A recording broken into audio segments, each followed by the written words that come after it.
What are you, a baby? What are you, a crybaby? Wah, Wah. goo goo gaga. Pharaoh wants nipple. Somebody fetch me a nipple. I already got you demonetized. It's too late now. I said the dreaded N word. I know. No. The day I'm monetized. It'll be a cold day in New Jersey. So every day. Yes. But speaking of New Jersey, hello everybody. Welcome to another installment of JoJo content on the channel. You probably heard Sydney in the back doing her little jingle jangle stick. But I'm not just joined by Sydney. No, I need help getting through JoJo's because, it's a bizarre enough adventure and there's a lot of good Joe bros, and who better to join me on this JoJo's Bizarre Adventure than my own Joe bro, Trevor. How you doing, buddy? Cue Dark Rebirth. Hello, ladies and gentlemen. It's me, the most evil and probably naive tiger boy you ever met. Hi. That's all I got. Yes. I'll work on it. That's fine. You got to start somewhere, and for Rocky, he started somewhere, and then he felt like, what, let's kind of start somewhere again, and that's basically part 3 in a nutshell. So thank you guys so much for watching this video.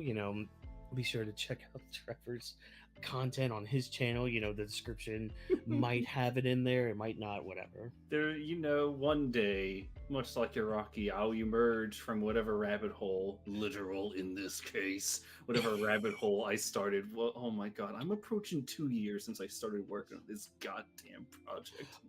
Oh, shoot. Oh no, I forgot to do something before we did this. What did you do? Oh no. Remember how I said I was going to watch the OVA before this? I forgot to. Fool! Okay. Everybody watching this right now, there will be a side video where I talk about the OVA. I cannot believe this. You know what? Scratch that. After this video comes out, we're going to do a live reaction on Twitch. Oh, shit. Can I tell you? No, but yes. Yay! But speaking of, the reason that came to my mind is because that's right, ladies and gentlemen, boys and girls, children of all ages, we're going to start this discussion off with Twitter Talks. Oh my god. So before we talk about the part and what it's all about, I asked Twitter, I asked you online to be like, hey, what did you think of this part? Like, was it good? Was it bad? Was it eh? Some good responses. We got 4. We got 4 responses. Impossible. And I'm giving you the pleasure to read one of them. I already saw. I didn't read it, but I saw the size of it, and the size alone pleases me. So it depends on what's said in there, though. We'll see. Yeah, we'll see. But we'll start with the one that actually made me think about the OVA. Yeah. Sydney is so excited. You love talking about JoJo, don't you, girl? Muda. Actually, she looked at me with those Muda eyes. Oh my god. But no, our good old buddy, What If Universe. Oh my god. Oh man, he asked, I hope you talk about the OVA series. Yeah, as you just heard, What If, I'll do it shortly after this video goes live. I'll announce your failure, my apprentice. I already did. That's why we're starting with Twitter Talks. Speak more of the failure. Look, part 5 will get here eventually. Oh no, dude! The day we talk about part 5 is the day that we both become an enemy of the community. Who knows? Things might have changed, but hey, let's go to a more chunkier comment. Our buddy Alves here from the good old Church of MHA. Yay! I love it. The journey, the cast, and their interactions. And I really liked how each confrontation teaches us something new and worthwhile about stands generally. Yes, I wanted to touch on that because yes, I love that because Araki's a good freaking writer. Oh, yes. He takes your little monster of the week for me and is just like, all right, but I'm gonna build upon that. I'm a I'm gonna make me a good old log cabin house, right? I'm Sydney? gonna make me a car, and maybe one time I'll make an orange ball. And in the next episode is gambling. Wait, what? uh, Final Battle with Dio is an all-time Hall of Famer, and Araki may have been figuring it out, but this formula works for me. Yay! Yep, no Alves complaints. once again making the comments. They're just like head nods. Yeah. Yes, indeed. Now, this one kind of made me chuckle. Huh? First of all, the person's name, Harvestin Berries. Harvest berries. Okay. Yeah. So first of all, they have a picture with theirs. It's I'm assuming that's Polnareff from the manga. Oh So- my goodness, I see Yeah. him. Oh my god, So- he looks so anime. I love it. I know. I love it. The first half is a 6 out of 10. So I'm assuming they're talking about like the journey to Egypt. Okay. All right. So, That's a okay. thing. All right. All right. Yeah. The second half is a 9 out of 10. Holy shit, that is actually a hot take. Yeah. Evening out to a 7.5 out of 10 overall. Wait, what? Is that how average between 9 and Yeah, actually, yeah. 6? Yeah. It's average calculate. Don't worry, I'm gonna do this. It's gonna happen. No, because 6, then 7. Yeah, no, I get it. 9 and it's 1.5. Well, all right. The math, it all checks out. All right, good on you, Harvesting Bears. Objective berries wins again. Remember the time? No, not those kind of berries. No. Get the member berries out. Come on, Family Guy, do it. Old Joseph is best Joseph. Oh. I mean, we're gonna talk about old Joseph, not in a bad way. There's just an elephant that needs to be addressed with him. A huge elephant, if you will. Polnareff is shockingly deep. Yes. Okay. Yeah. If anything, this part almost turned into Polnareff's bizarre adventure. So yeah. This is the line that got me. Jotaro is a badass misogynist. Okay. Holly is best MILF. Debatable. Iggy is the best animal companion in anime. So, okay. I want to say it's the horse in part 7, but okay. Yeah. Well, They don't know. don't Maybe worry. Harvest doesn't know about the horses yet. Not yet. And the Dio fight is an 11 out of 10. Yay. But hold on. P.S. Also forgot to mention the introduction of stands, which is the best power system in fiction. Hunter x Hunter stands cope. You know what? I'll stand by that. I think the stands are the best thing. The best power system overall. Yeah, and he has Araki started off very simple with his stands too, as we'll get into here in a little bit. Like, look, compared to what he unleashes onto the world. Someone told me, it's like, have you ever thought how far a spin could go? I'm like, what? Did you ever think that strings would turn into infinity? Do you think the universe would end by one guy? Oh wait, no, it doesn't work like that. It's like, what do you mean? Wait, what? Did you think that you could just turn your skin into like this mucus and spray it out of a spray bottle? Have you considered the multiverse? Oh my god. Oh no. I know, Sydney. Oh, Have she you does not like considered that. a victim blaming street? What? Yeah, the victim blaming street. I know about that one. Oh, that one. Yes. You ever thought Sorry, about how it there's took me a turd? second. Oh, it's all good. Hey, have you ever heard about a turd that could shoot raindrops that could probably kill people?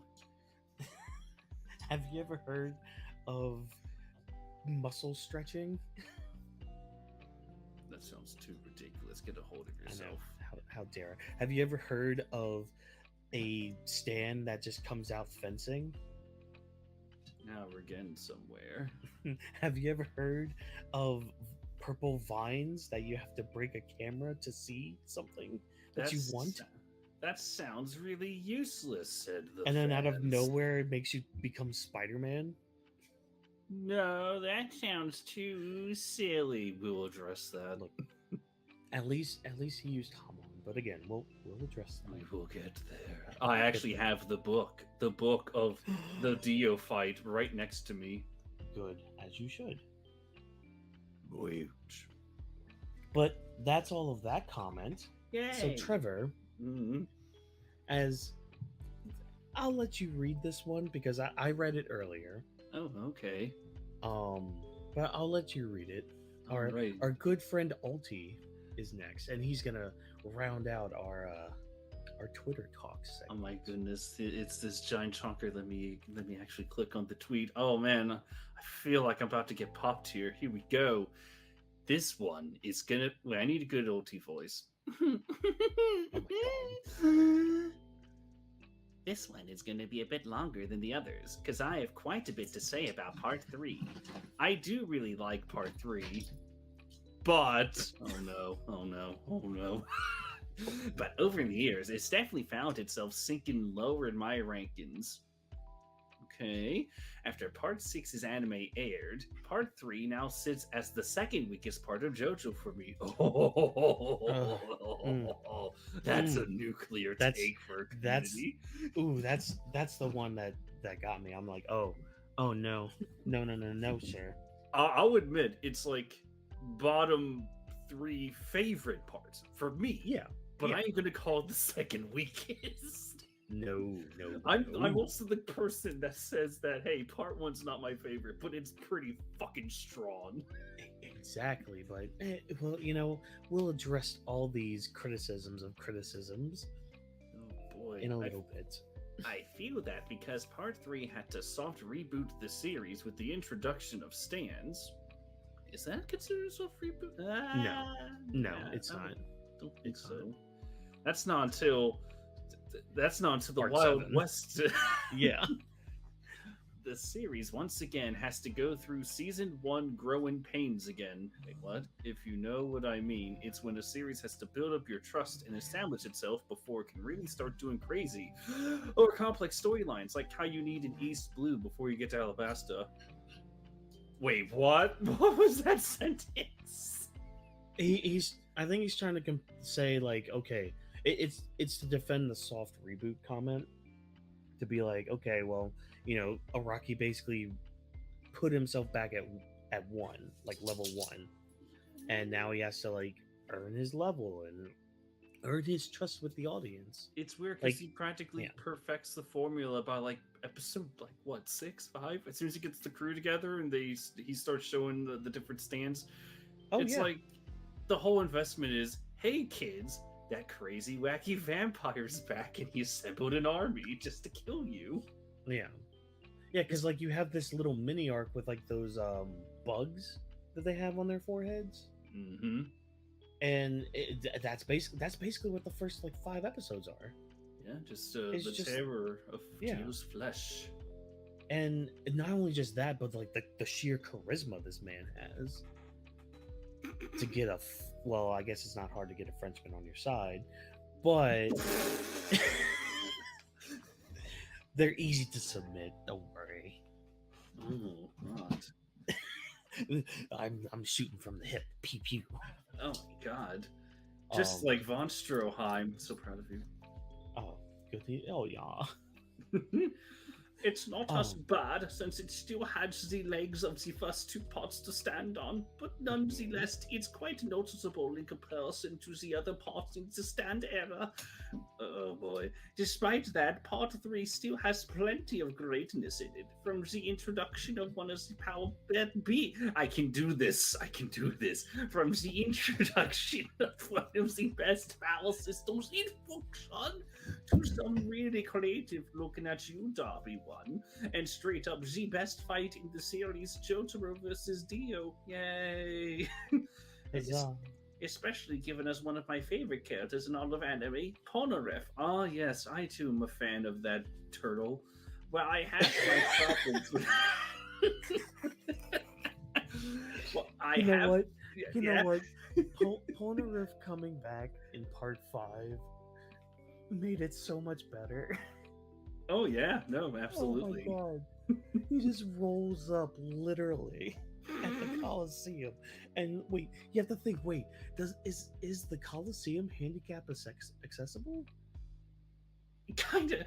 Well, it's either handicap accessible or a rocky off-screen pole in silver chariot picking up his wheelchair and moving across the Coliseum. See now now I'm picturing like super skinny silver chariot lugging around giant Polnareff in this even bigger wheelchair.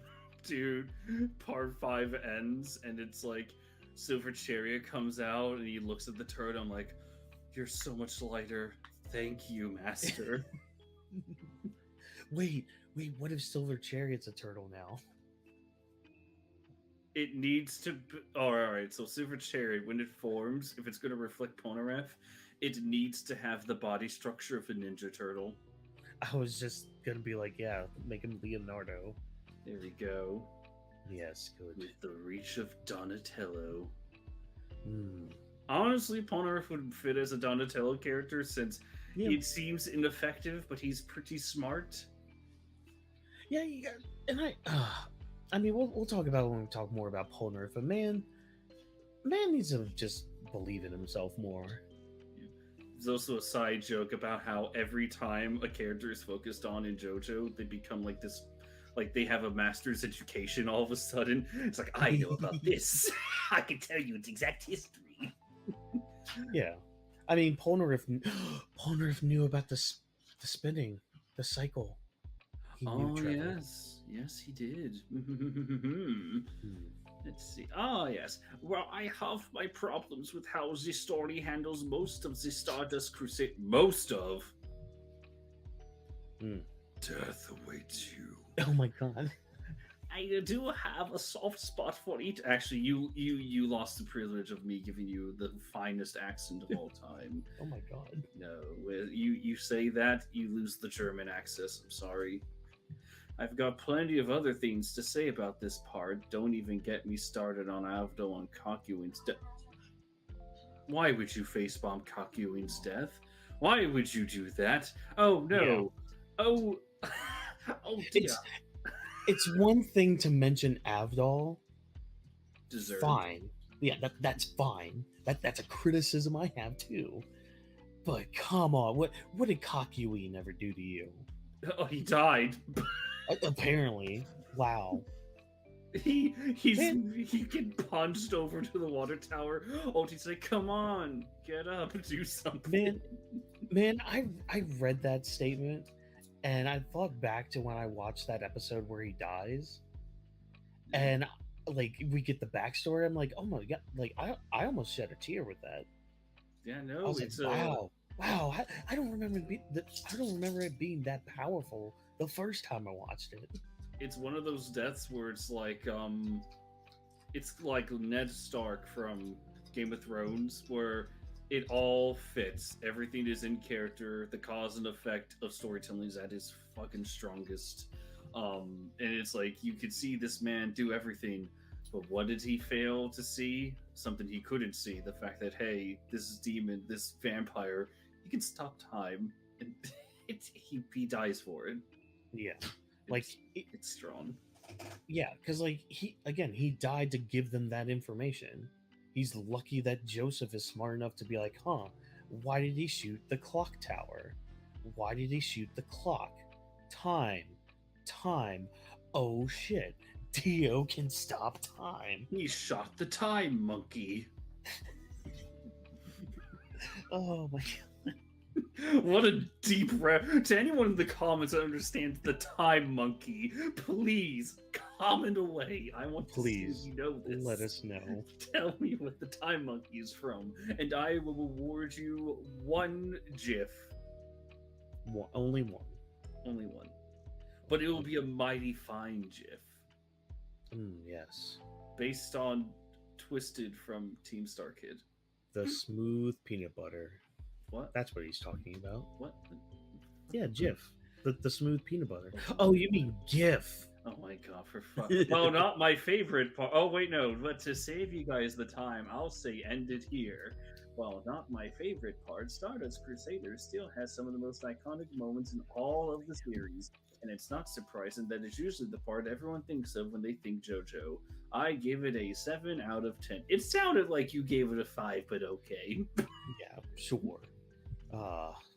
And I guess if we're putting numbers to everything, 9 out of 10. Oh my god! Calm down. This is the part where like a lot of these parts are just 9 or 9.5 out of 10s. How dare you? Until part 5.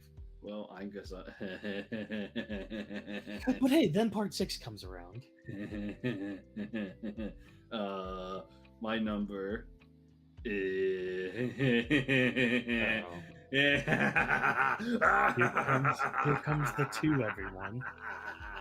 No! 2 is for part 2, because that's the second part in the series, you fucker. If anything, fuck, what's like a 2 out of 10 in a JoJo in terms of fuck it, I lost the joke. Fuck it, an 8 out of 10. I give Stardust a good old 8. Yep. And then when it gets to the Dio fight, it just soars into like untouchable levels. We are talking Kirby levels of like, you cannot top this. No, okay. I hit that with this recent rewatch. That hit me when Pet Shop happened. I don't know. I don't know why. But you know what? I might chalk it up to one thing, and this is probably a hot take for people here as well. But this time around, when I watched part 3, I watched it in English. I listened to the dub. Good.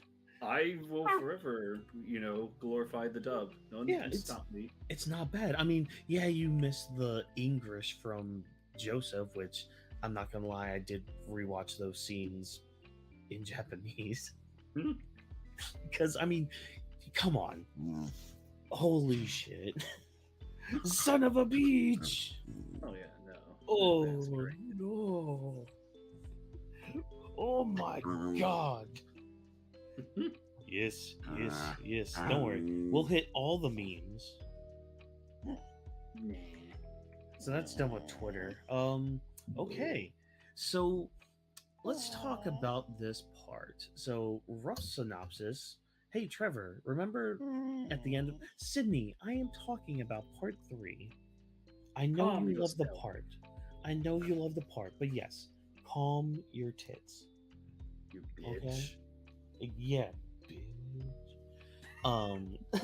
So Trevor, cast your mind back to thousands of years ago when the Egyptian gods were running wild and smoothies were still at McDonald's. Ew. Joseph, Joestar, was visiting family in Japan. He's like, I have to go see my daughter Holly, and apparently my grandson is in jail, and we were left with menacing text across the screen. Well, apparently Dio's back. Impossible. No one can survive the coffin. Well, Dio does, and so he is starting to rain terror, and it's affecting the Joestars in a way, because this power that is known as stands starts taking people over. And when I say taking people over, but we kind of learn it's like this spiritual kind of thing where it's like, okay, it's like them in like how do I word this? Because Yeah, well, all right. So Dio comes back. It's like, oh yeah, shit, we're all fucked.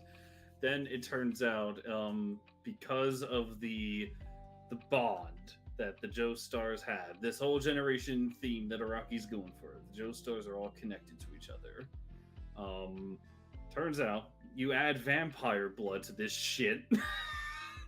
Along with him being stabbed with an arrow that can somehow grant him magical time stopping abilities. You take that shit, combine with the generational timeline, and it's like, oh, well, my descendants, oh, I'm sorry, Jonathan's descendants, they're getting powers too automatically.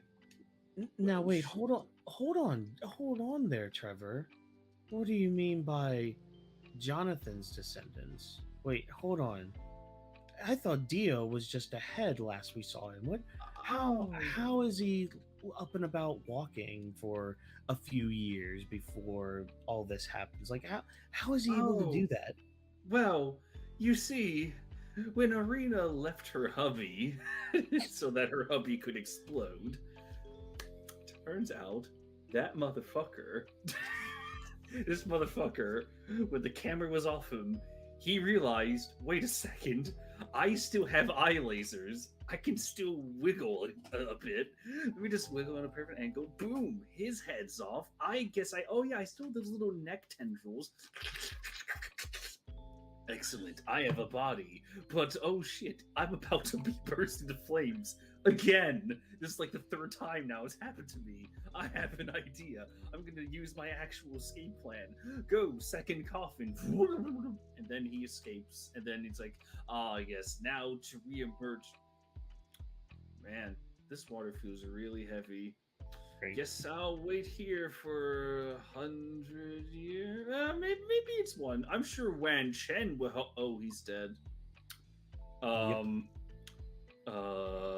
Well, I'll come back eventually, and then 1,000 years pass. Oh, I'm sorry, not 1,000. Like It's like 50 gazillion years. It's like 100 years, isn't it? Pretty much. Yeah. We'll just go with 100. So yeah, Dio's back. Magical ability stands. Um, Jotaro's mom can't handle it, so it's up to the Joestars, along with their friends, to defeat Dio and his army of stand users.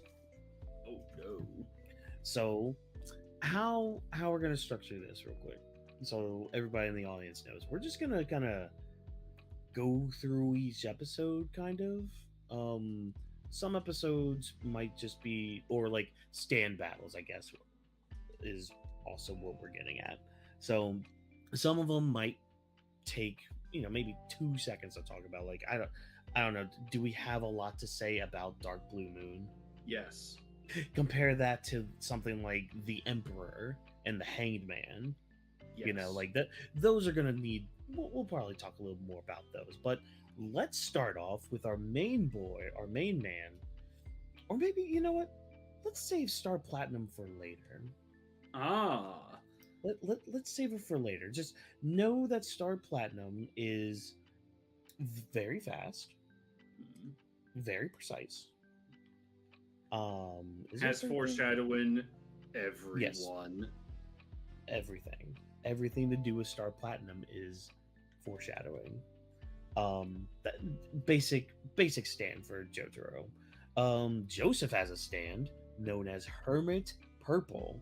And you may think, wow, Joseph Joestar, he has a stand? Wow, I wonder what his awesome stand ability is, because he is Joseph Joestar after all. I'm sure he's got maybe at least the second or third best stand, because, Dio's got to have a very super powerful one. And I mean, Jotaro, he's the next generation. So, having the third most powerful stand in the series, that makes sense for Joseph, right? He got nerfed. He got ever-loving nerfed. The story needed him to be nerfed. I mean, it did, but man, I can also, well, no, because Hamon gets better as you age. Never mind. And also, I only joke because Hermit Purple, as useless as it seems to some people, it's pretty damn effective for a man as Joseph Joestar. This is Oh, a yeah. man that was able to best the top of fucking humanity with a little misdirection and some string. You now gave him an infinite amount of thorny strings. Yeah. The worst thing you can ever give to Joseph is information. Yep.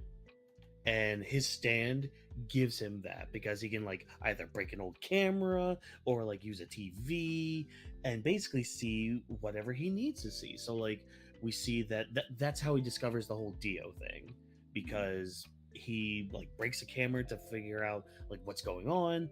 The picture develops and it's Dio. Now it's not, you can't really like see Dio because he's like in the darkness and it's kind of hard to see where he's at, but you see his shape, you see his head, you see the scar, and then I think this is the moment where we learn about the JoJo birthmark of like that star that's like on the back of their necks. Yep. Yeah, where like that's just a birthmark of the JoJo clan. Da, da, da, da. So anyways, I mean that's Joseph Stan. He does some cool things throughout, but it's nothing to really say more about, I guess. Oh, it does go through an evolution where he becomes Spider-Man. Oh yeah. And honestly, I don't know if this is true. It's just something I feel like I've observed. Mhm. Joseph is very limited in fights. And I don't think Yeah. it's because you can't, like, Araki. He knows how to take, like, very common objects and use it for, like, a combat situation. For fuck's sake, guys, he used a street and he used a shark that lives in water. Like, a tiny shark that lives in water. He made trash talking into a combat ability. You can't tell me that he doesn't know this shit. However, for Joseph, you give Joseph Joestar the ability to all these abilities, and it's like, shit, you know what? If I have to limit him, otherwise he can actually break the series. Yep. And luckily, I mean, later on, I mean, we'll mention it too then, but I mean, Dio actually kind of gets through the Hamon. Yep. So, Although it's not easy. no, it's not, but he It's is able to. amazing. You put respect on that motherfucker's name. That's all we need to say. Give me a minute, real quick. You got it. Future Whawkins, make sure you edit this out. Don't. Do it. No, I have a story to tell. Alright, kids. While Walkie Poo is away doing whatever it is, he probably has to watch I'm sorry, not watch. He probably has to let that dog out and just run around and be happy and shit, but no. We're not here to be happy, motherfuckers. Let me tell you a story called Song of the South. Well, reckon I better be getting my things together so we can be leaving. And then there is the most infamous review, a very infamous review, made by Walter White himself, not the one you're thinking of. No, this Walter White. Why are you making me put I the same thing no, in fuck I off! did last I'm time? telling story time. Fuck you. So You know Walter what's gonna White. happen. Ow! You know what's gonna happen. Just have a bit where you drag me away off the stage. It's like, no! You know what to do, Future Whawkins. No! Fuck you! I hope all that talk was about Magician's Red. I haven't even gone to the part about Walt Disney. He ignored everything. So Magician's Red can do fire. Cool. I mean... I Is that all we're gonna say about Magician's Red? That's it? Just fire base, right? I mean, what else is there? And there comes the crux of that. You have a man that controls one of the primordial forces of this fucking planet. He can bend fire to his will. He can melt shit. He's very strong. Dies. Well, Twice.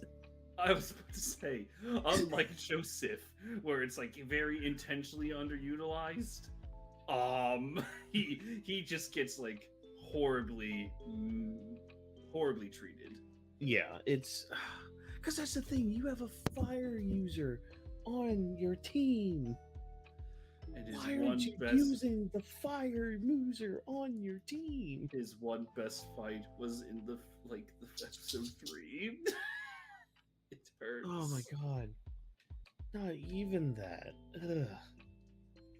I feel bad because I want to like Avdol more, but then he dies, and then he comes back and he's all weird,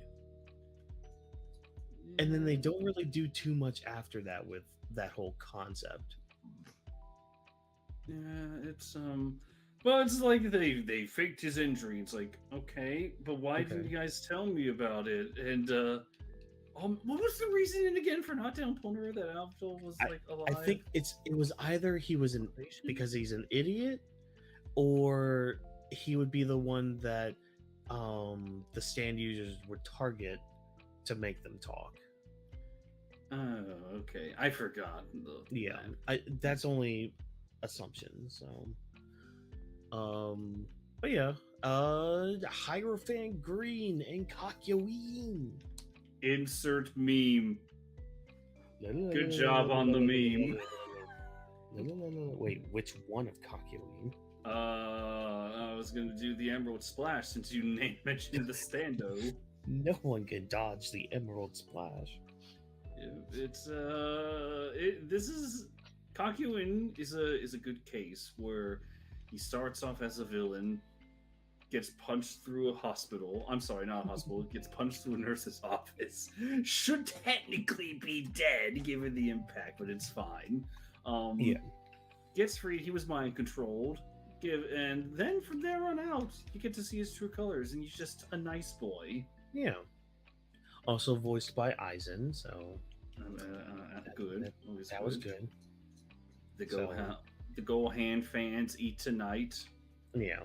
And I mean, he has his moments too where he does good things, you know, especially ooh, I can't wait to get to Death. Death 13. Oh yes.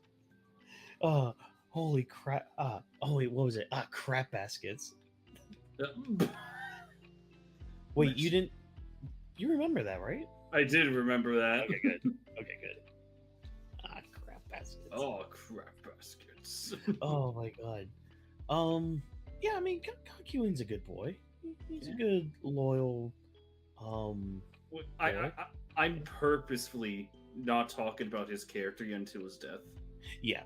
Purposely leaving that shit out for now. That's why I'm like, I want to talk about more, but we have to wait because like you get a lot of info, but you get your character moments are everything in between. He's loyal. Yeah. He feels like he owes his life to people, these random strangers that saved his life, and he wants to help out because, hey, that evil scumbag vampire did fuck me up. Will I run in fear? No, I'm going to actually fight. And it's thanks to him that everyone is saved. Yeah, really. But again, we can gush more about that later, because that's the other thing. Like with all these stand battles, there's a lot of character work that goes in it, and that's where your characters evolve and grow. And Araki's so good at it. He's so good at it. Like when we get to Tower of Grey, because now we gotta travel now, because this is when Holly gets sick after Kakyoin joins the team, and they head off to go find Dio. Wait, is this before or after? No, because they found out where Dio was because of Star Platinum. Yes, this is like right after Kakyoin loses. Yeah. And they're like, wait, hold on, Jotaro, your stand is very precise with things. Look at this photo it was developing, right? It was one of those scenes where it's like everyone was getting pissed that they couldn't find out where Aizen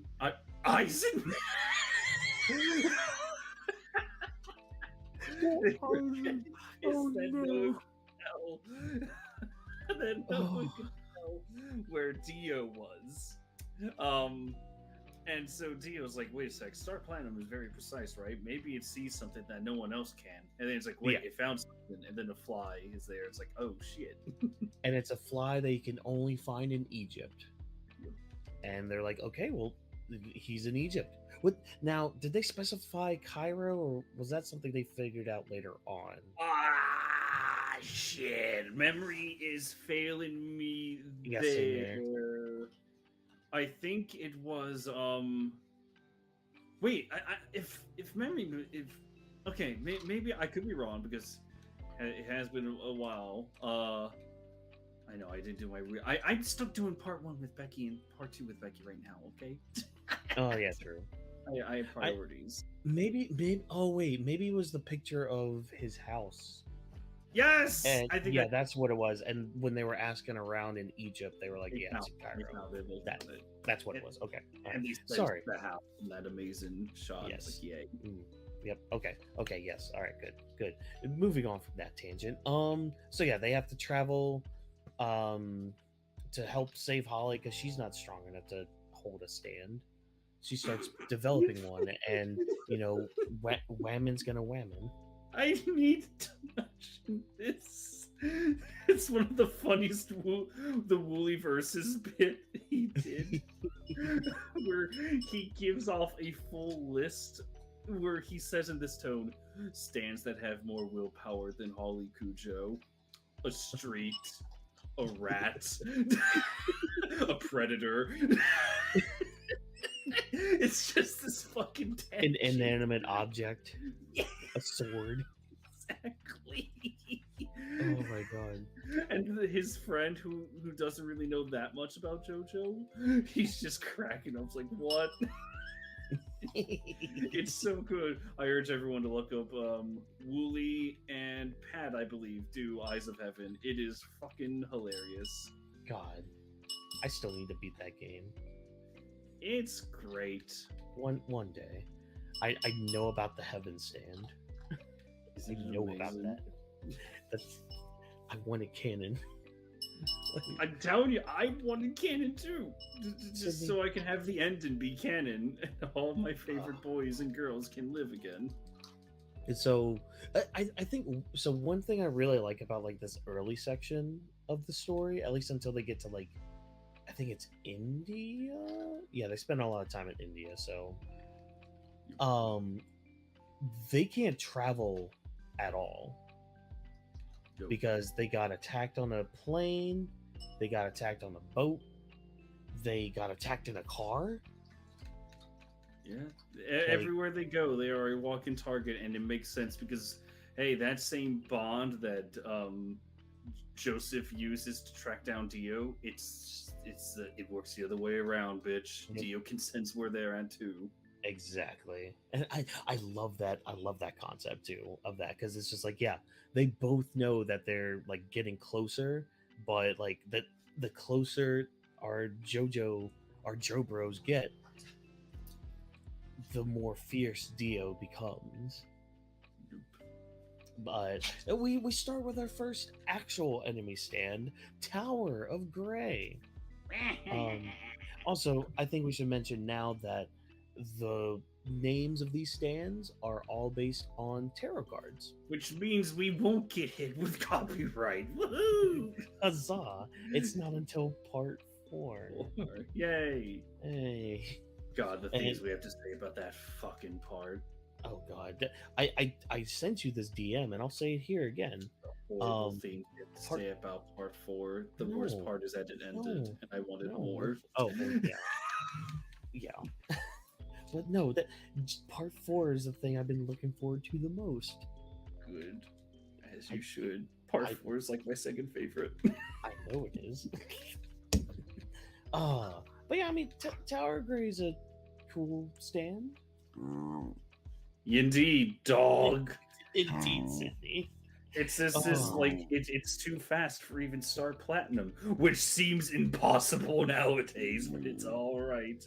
It's fine. Jotaro had to get better. So. Oh, that's what I meant. It's like it Oh, yeah. seems impossible nowadays, but it makes sense. And on top of that, you get to have Joseph. You know, he's not like he has vines, but they're not going to be fast enough, or really they won't cover as much area as they think. Avdol can't do shit, otherwise he'll kill everyone. Yeah. So then you have this little chance where it's like, oh wait, we need a stand that can do this shit. How about Kakyoin? And it's like, oh yes, he can cover 20 meters. Oh no, 50 meters. Let's use that shit. It's like, all right, very well. And it all works out in the end. Yes. Tower dies, and then they land in Singapore? Ha! Land. Oh, no, they haven't gotten to Singapore yet. Oh, yeah. You mean, crashing horribly into the ground. They launch pad bequacked it. But it's fine. Oh no, that's what I mean. It's great. Because we're about to meet our next assassin, which is Polnareff. Yay! He's controlled by the same little bug. The same little bug that had Kakyoin all in a tizzy. And he's pretty effective. Yeah, in the beginning, yeah. Absolutely. Oh no! Like even until he loses, like he has total control. He stood up to Avdol and it's like, oh yeah, a fire-breathing creature that can manipulate fire however they see fit. I'm fine with that. Just bring it on. Yeah, I can do that. I can handle I have that. a silver stick. I can do this. Yeah. I can do this. I can win. Yes. And he even has a character arc and a story to why he joins everybody too. Yep. Because he's looking for this man with 2 right hands. Very reminds me of a certain boy. Yep. The best boy. If y'all don't know who I'm talking about, please watch Princess Bride. You will do yourselves a favor. Do it. If you don't, unsubscribe from your life. Yeah, exactly. He's looking for the guy because the guy killed his sister, and there's ties to Dio with all that. So it's just like, okay, yeah, you're on the team, buddy. Come join us. I like how they just do take him in as just like another hand to help, because it's just like, okay, yeah, we kind of need a few people for all this. We need bodies to be thrown, essentially. Literally. Yeah. And in Polnareff's case, like, hey, he was pretty formidable. He almost killed Avdol. Let's go. Yeah. I don't know. Not much to say now. Again, until like the end about Polnareff and. Well, not even the end. It's more like the middle, technically. Yeah, true. Yeah, because they actually kind of resolved the sister thing really quick. In a way, yes. Or like partially, yeah. But hey, we gotta head to Singapore. We gotta jump on this boat. But oh no, the captain is a stand user with dark blue moon. This is a stand that does water things. Ocean Man. The silence is telling. It's just one of those things where it's like, I liked watching the fight. I really did. You get to see this waterman be played to as a man. I don't know. This question has never been answered. How he was able to infiltrate the boat, but he just happened to be a member of the Speedwagon Foundation. Yeah, that's the thing, because even Joseph, he's just like, yeah, we screened the Speedwagon Foundation, screened every sailor on this boat. It's just like, okay, then how did he get by? Yeah, and it's also, it's like, how would you screen people for this?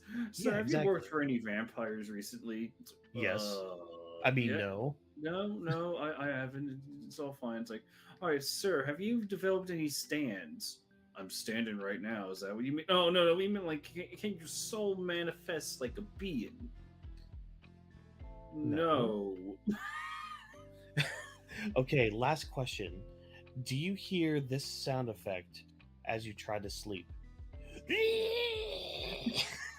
Fucking Joestar's pieces of shit! They somehow just have this perfect audio recording of Dio losing this shit every time someone dies. Like, fuck! I mean, yeah, it's just again, it's a simple stand that it does good with like showing Jotaro in a pinch. That's basically what this stand is there for. And you get something that's very interesting. Where Araki, he kind of shows us with a couple of as a stands. girl. No. We'll get there when part 6 happens. But essentially, this is the famous Starfinger. Was this? Oh, this was Starfinger. Where Araki, in a way that I will actually defend. Yes, I will defend Starfinger. Oh my goodness, we're in the hot zone now. Where it's like, oh, stands are manifestations of the spirit. That means I can kind of shape him, right? Okay, I'll just put all the energy into focus into just the finger so it extends. It sounds stupid, but given with what we have now, it makes sense. Yeah, no, I get it. I follow that logic. It's A-okay with me. Good job, Dark Blue Moon. You did your best, but we can't sail this ship anymore. There's no captain. Wait, there's a bigger ship on our way. Let's get on it. With this little girl that we found. I just want to mention that I think it's cool that an entire ship could count as a stand. Yes. Side note, thank God that this thing doesn't really become a thing ever again because of how fucking broken it is. Well, look, Rocky did a good way of kind of nerfing it. In a way, yes. By putting the stand, by making the stand user an animal, but not just any animal. Oh no, a very creepy, horny monkey.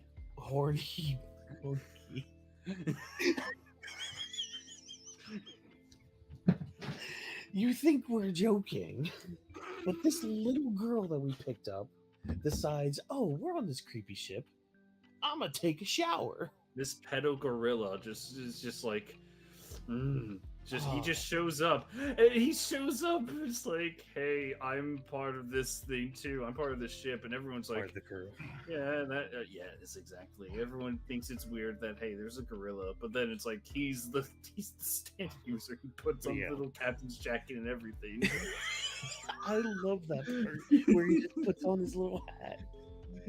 And then he speaks, and it's wasn't it established that like they could understand the thing because of the stands? Wasn't that it? It's something like that, I think. Because the narrator was like, you have the gorilla go, and the narrator's like, the gorilla was saying that the ship's name was Strength. I love how this is the strength stand too. It's just a fucking boat. It's just a boat. Oh my god. I mean, we see Starfinger again, which is cool. Yep. So in that concept, it's okay. Yeah. Like it. Anything else for strength? Not really.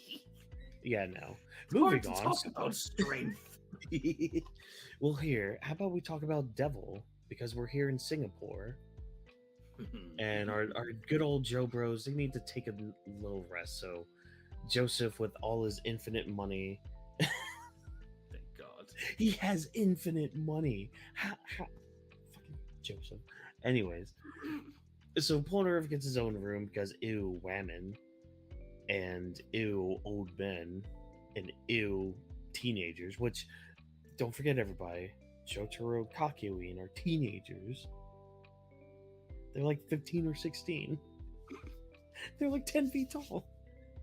Hey, growth spurts are a and thing. Look like Hulk Hogan in the body. Growth spurts are a thing. Ageist. The people watching this video don't see the icon I'm using for this recording. But I want Trevor to take a good look at the icon. Because that's my face. Oh. Throw it up on the screen. But don't worry, not Kakyoin. Fucking Polnareff isn't alone. Because there's an enemy stand. It's a devil. Much like the M. Night Shyamalan utter masterpiece devil. This wasn't a bad fight. I really like this one. I really enjoyed it. Yeah. Again, it's showing Polnareff has a mind. Like, he's not just a bumbling fool that he kind of walks around acting like.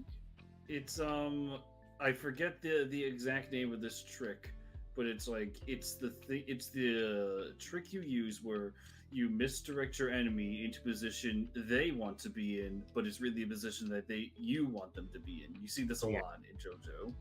Yeah. Next, you'll say. Yeah, essentially. Yeah. Yeah. And we talked about that in part 2. Hey, if you watch the part 2 video, you'll hear a lot of that. If you haven't, why the fuck are you even here? We'll watch part 2. Numpties. I know. Spend 2 hours of good life. Yeah. Oh my gosh. Now you're about to spend an eternity talking about this. I mean... So, I mean, Devil, it's a puppet stand. Basically like a voodoo doll, right? Yeah, it's like this little voodoo doll. The whole trick is that it's fast, it's little, it's hard to hit. Yep. And it does trick Polnareff a bit, kind of tying him up to the like the bottom part of the bed, and yeah, Polnareff can't see him, so this guy just keeps stabbing him and tries to burn him alive. But God, man, the way Polnareff gets out of this. Oh yeah, he intentionally breaks the mirror, and then he's like, "Oh shit, I can use this." Mm-hmm. And he's able to see exactly where this thing is, stabs it a bunch of times, and yeah, a body explodes in the lobby. Yeah, yeah, a body explodes, and then he tells Joseph and oh my god, why did I forget Avdol's name? Oh my gosh. Because this is where they find out about a traitor. Because we get a traitor plot line. And oh no, the traitor's Kakyoin. But not really. Because yellow temperance is a thing. And also cherries. Which one is the stand? You'll never figure it out. Is it the cherry or is it the yellow glob coming out? Or is it both, children? Joke's on you, it's both. Oh. So yeah, yellow temperance is our next stand, which can basically... Oh shoot, I always forget how this one works. I forgot. Okay, so it's basically an unbeatable slime creature. Okay, all right. It's you can't kill it. You can't, like, even if you think you get it wet, it doesn't work. You can try making it hot, it doesn't work. It is practically unbeatable and sticky. The only way you can beat it is with the stand user dead or knocked out. That's the only way. Because the way he like tricked everybody, because he was able what was it? Was he like able to form it around himself that made it transform? No, I think it just came out and was like, oh, this is it now. Well, no, like it transformed to make him look like Kakyoin, didn't it? Oh, yeah. Oh, that should mean, yeah, I think so. Yeah. Okay. And he used it again when he like used the old woman. Yeah. Oh my god, that I forgot that part happened. That poor child. That poor dog. Exactly. It's the poor dog. I'm not gonna mention what said it because YouTube would hound us, literally. So a dog is fucking murdified and it's like so raunchy.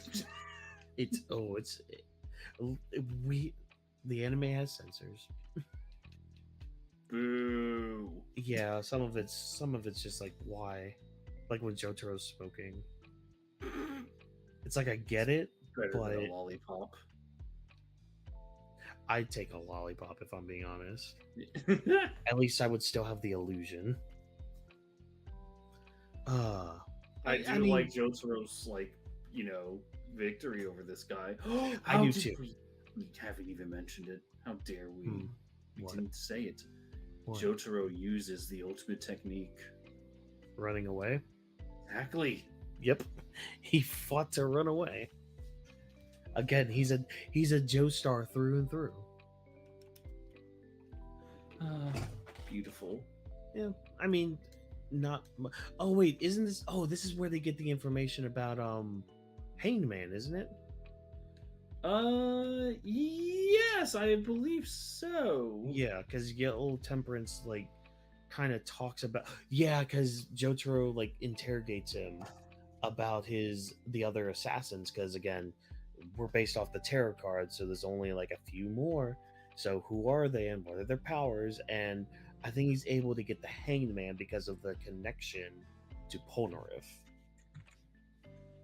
Because I forgot I know I'm horribly prepared for this, but the stand user of Yellow Temperance, he's like, he didn't want to give away any information, but he kind of gave away this to kind of tease them a little bit and be like, yeah, no, Polnareff doesn't stand a chance. He's gonna die. You guys can keep doing what you want, but no, he's dead. He's donezo.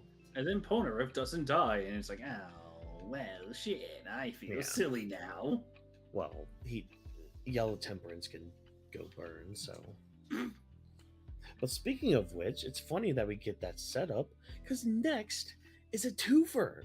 We got the Emperor and the Hanged Man. I fucking love this, even though a little twist in this kind of gets ruined. Yeah. But everything else I adore. Same here.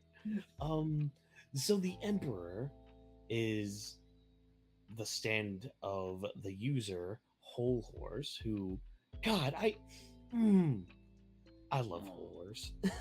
Yep. He's Whole Horse is like the Mr. Satan of JoJo in a way. Man, I wanted more Whole Horse in the series. Just a small little cameo somewhere. Can't believe we didn't get in part 7. That would have been great.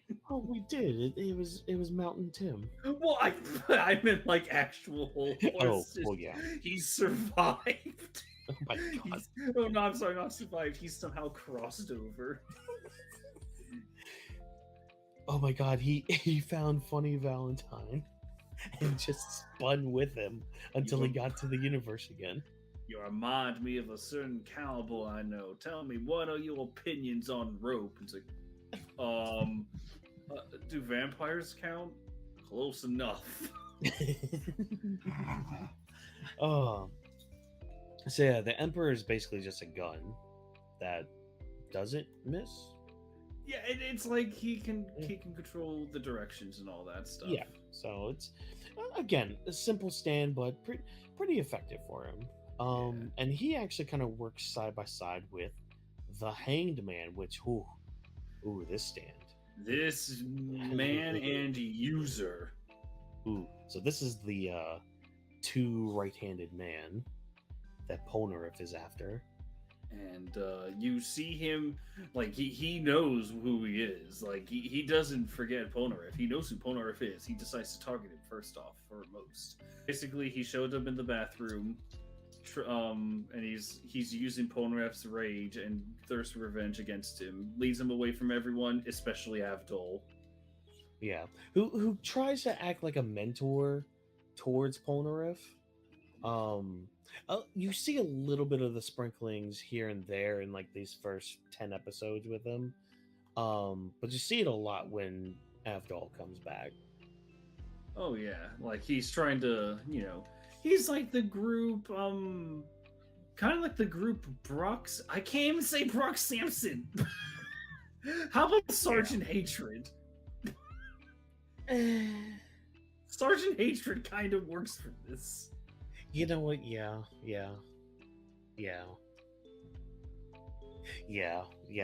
To what Avdol becomes, yeah. Exactly. He should be effective. He can be a good teacher. However, Um, Come like the later part, he kind of got slowly shelved away. slowly is an understatement, but you know, when you get sucked into a different dimension. Well, hey, we're still on the first death, mofo. Oh, that's true. Yeah, yeah. So, fun fact: Avdol, quote unquote, dies. Yes, Um, it's all thanks to Polnareff. Yep, good job, Honor. You Which, should have stuck with everybody. You know, you should have worked as a team instead. Now Avdol has a bullet straight through his head. and I do like how Polnareff realizes how fucked up how fucked up he did. I can English. Fuck, he failed. That's what I'm trying to say. He fucking failed. He his thirst for revenge got one of his friends killed. It was all his fault, and it was for a fight that he thought only he was a part of. But no, it's everyone's fight. And Kakyoin's like, you can have your friends help you. It's okay. Yeah, Like, we're all part of the same team. Let's and they figure this shit do out. help each other. Yep. And Polnareff gets his revenge, and it's so great. The fight against the Hanged Man is very unique. I love the Mhm. fact, like, oh, I can travel at light speed throughout any reflection. How the fuck can you catch me? It's like, I have an idea. I'm gonna toss a gold coin in the air that everyone will. Oh wait, no, I did the setup wrong. So basically, Hanged Man makes Kakyoin and Polnareff surrounded by a bunch of men, and Hangman can hide in the reflections of these people's eyes. So they're kind of fucked from every angle. Their idea? I have an idea. These guys are poor guys. So how about this?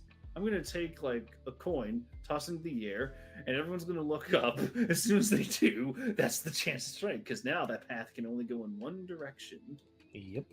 It's great. God, and again, just the mind of Polnareff to think of that. I think Kakyoin helped too with that. Yeah, but I mean, yeah, joint yeah, effort. but Joint effort. It's yeah, fine. joint effort. So you know, we're all about teamwork here. That's right. And then Whole Horse just kind of runs away because he's like, I'm a little outnumbered right now, and you know, I'm gonna take a page out of your book, Joseph. You get and we'd only see Whole Horse for a bit. Cool. He won't be seen until he gets a good scolding. Yeah, a very deserved scolding. The other things that happened to him, I don't know if he deserved all that, but we're about to get to that. But first, we have a boil. Joseph Joestar has an Empress boil on him. I am about to say something very controversial. Do it. This is one of my favorite fights in the whole fucking part. Like, gasp. Is this because he uses Hamon? It's not just because of that. It is the fact that once again we have Joseph fucking thinking 20 steps ahead. It is true. I when I was watching this, I was getting like slowly mad that Joseph wasn't like being utilized a lot, and then this fight tells you why. You let this man clan, you're fucked. Yeah. Again, the worst thing you can give Joseph. It's not a black eye. It's, well, cutting his dick off might be like number 2, but but no, the worst thing is to give him any kind of information. Yes, he will run with that. He will run with the way you walk. Literally. Like, that's just not me exaggerating. Like, he will look at you in the way you walk and be like, all right, cool, I know how to beat you now. Cool. Yeah, Now, the whole trick is that this thing, it's like this boil. He can't, if he tries using Hermit Purple to snap it off, it's not going to exactly work. It's pretty stuck to it. He needs to immobilize it. So, what does he do? Well, he throws himself into fucking ashes. And in those ashes, he uses the clairvoyant power of Hermit Purple to draw a map of where exactly he needs to go. And then the only trick left is like, I have to make sure that she believes she has the upper hand. So I'm just going to try uselessly. to defend myself. It almost backfires on him. The Empress did almost kill him. I will admit, with that little screw, but it was worth it. It was all worth it in the end. It was all part of his plan. Yeah, all part of Keikaku. Exactly. Yeah, no, I love this just for that reasoning. It shows you why Joseph had to be nerfed in this series. Yeah, oh, yeah. Like, it shows you exactly why in this one 23-minute episode of JoJo, Part 3, Stardust Crusaders. Yay. But that's the Empress. Let's get in a car and fight Wheel of Fortune.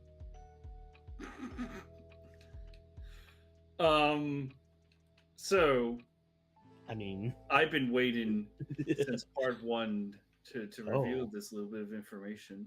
Uh-oh. So, oh no. Wheel of Fortune. I'm gonna say something. If you never saw JoJo before, ever, Wheel of Fortune is probably one of the worst started points you could ever have. What? You have no idea what's going on. You're not going to know why this person can summon a fucking spirit that can punch a car and the car is evil. You get stuck for 10 minutes in a guy that's like, hey, Polnareff, go let this guy pass you. Alright, I let him pass. Oh, he's slowing down. What an asshole. You get 10 minutes of like slight road rage. And the reason I'm saying this is how I was introduced, motherfuckers. I was just gonna say, is this from experience? Wheel of Fortune was the first time I ever was experienced to JoJo's Bizarre Adventure. It was just randomly at like, what, 1 a.m. on Adult Swim. I was Sounds like, about right. do I want to go to bed? Nah, I don't really want to go to bed. I'll just flip around the channels and see what's going on here. Yeah, fucking TV channels. Dark times I used to live in. So I look around and I was like, JoJo's Adventure. That sounds slightly familiar. I'll see what that's about. And it's exactly what I described. The Wheel of Fortune, just slight road rage, like for a bizarre thing, like for a bizarre adventure, and for like that amazing opening I saw. The fuck is this? Oh, amazing opening, you say? Oh yes, absolutely. You know what? Yeah, the first opening of Stardust Crusaders is pretty solid. If you say End of the World is bad, I might actually leave out of rage. I will actually slap you. I will spit fire. So Wheel of Fortune was a stand. That's basically God. a car. You fucking did like Heaven's Fallen Down, and now you're going with End of the World is not What? I would. Heaven's Fallen Down is You told me. The day we watched that final episode, motherfucker, I remember. It's alright. Oh my, no, audience, that was not his words. I remember that. It's like, don't worry, it's not good anyway. Those were your words. I remember them all. when Bloody Stream and Great Days exist, just because I favor like. Oh, what's a good example? Just because I favor Brothers Pizza. I favor their kind of pizza more than, fucking, like, what's another good plate? Genova's pizza. That doesn't mean that Genova's not good. You can, like, there are varying qualities of pizza, but the ones I've had are all good. Fuck you. Well, So Wheel of Fortune was a car stand that was basically a car. It's so boring that I'm more interested in arguing the openings and I have to talk about this fucking car. So moving on from that, we have Justice. You can't run away from me. I can drive away. I can dig a hole into the ground and hit you at the bottom. No. My one weakness. I can. I can't. I can make a cave with my fist. Also, can we talk about how they just left that guy to die? Yeah. They just tied him up and left him, being like, "Oh yeah, I'm a monk. Don't bother me. Yep.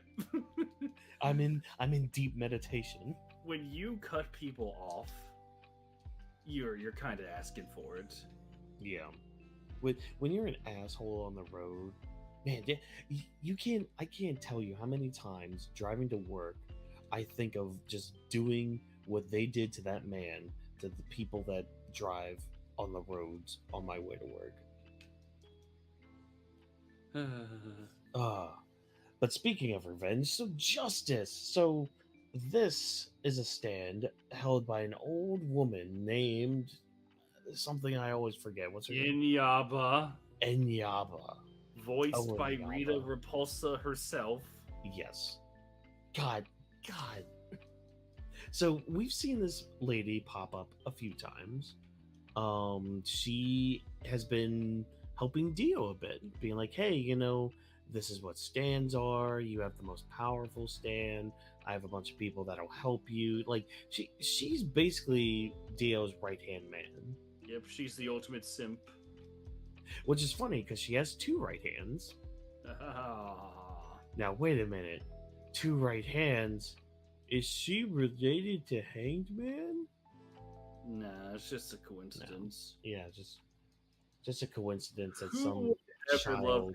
man? He has a face only a mother could tolerate.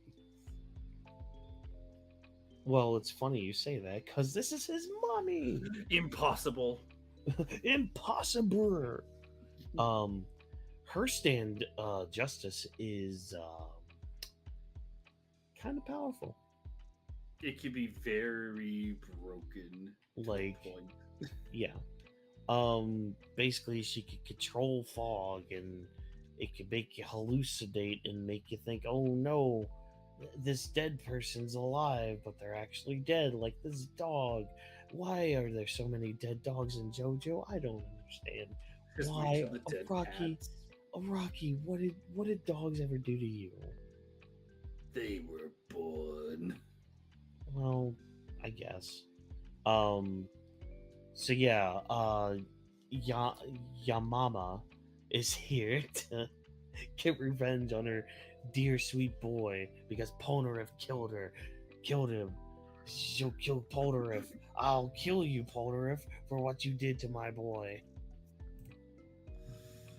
And hijinks ensue, including Whole Horse. Included. Oh yeah, I was about to say, not only including Whole Horse, but we also have to deal with the fact that the environment that these guys go into. Oh yeah, it's good. I really like it. Like the town is kind of like in this quarry pit. Yep. Like first of all, that's just spelling disaster. I know, Sydney. I know it's spelling disaster.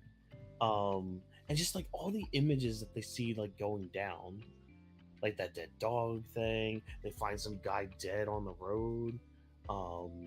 And yet these people are also getting up and walking around. There's this one woman that has like boils popping on her. I had to turn my face away from all that. Yep. When that happened, I'm like, oh no, I forgot this happened. No.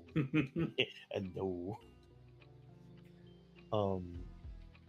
So yeah, Yaba Baba's there to get revenge, and it's up to our boys to figure out how to handle this, and it's Joseph that finds out the best way to handle it. I know, Sydney. You liked how Joseph did it, did you? He basically became a vacuum. I mean, you gotta admit that's kind of out there. So, I was just waiting for you to correct yourself. No. Joseph? Oh, Joseph? Look.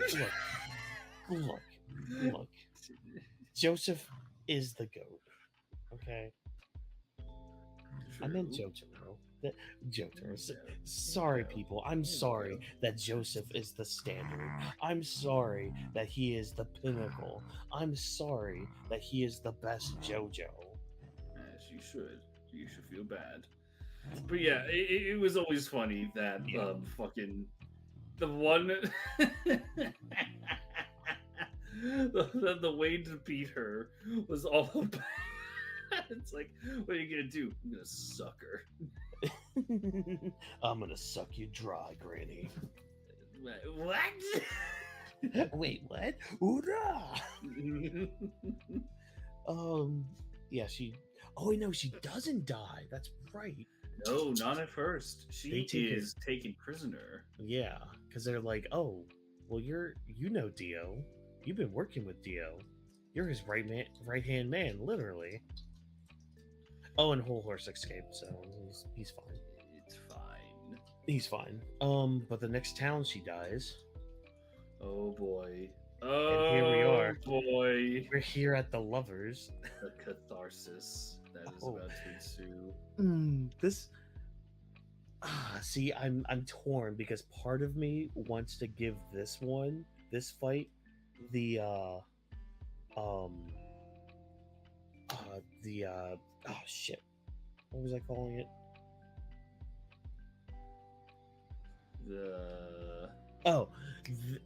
Part of me wants to give it the True Man's World Award.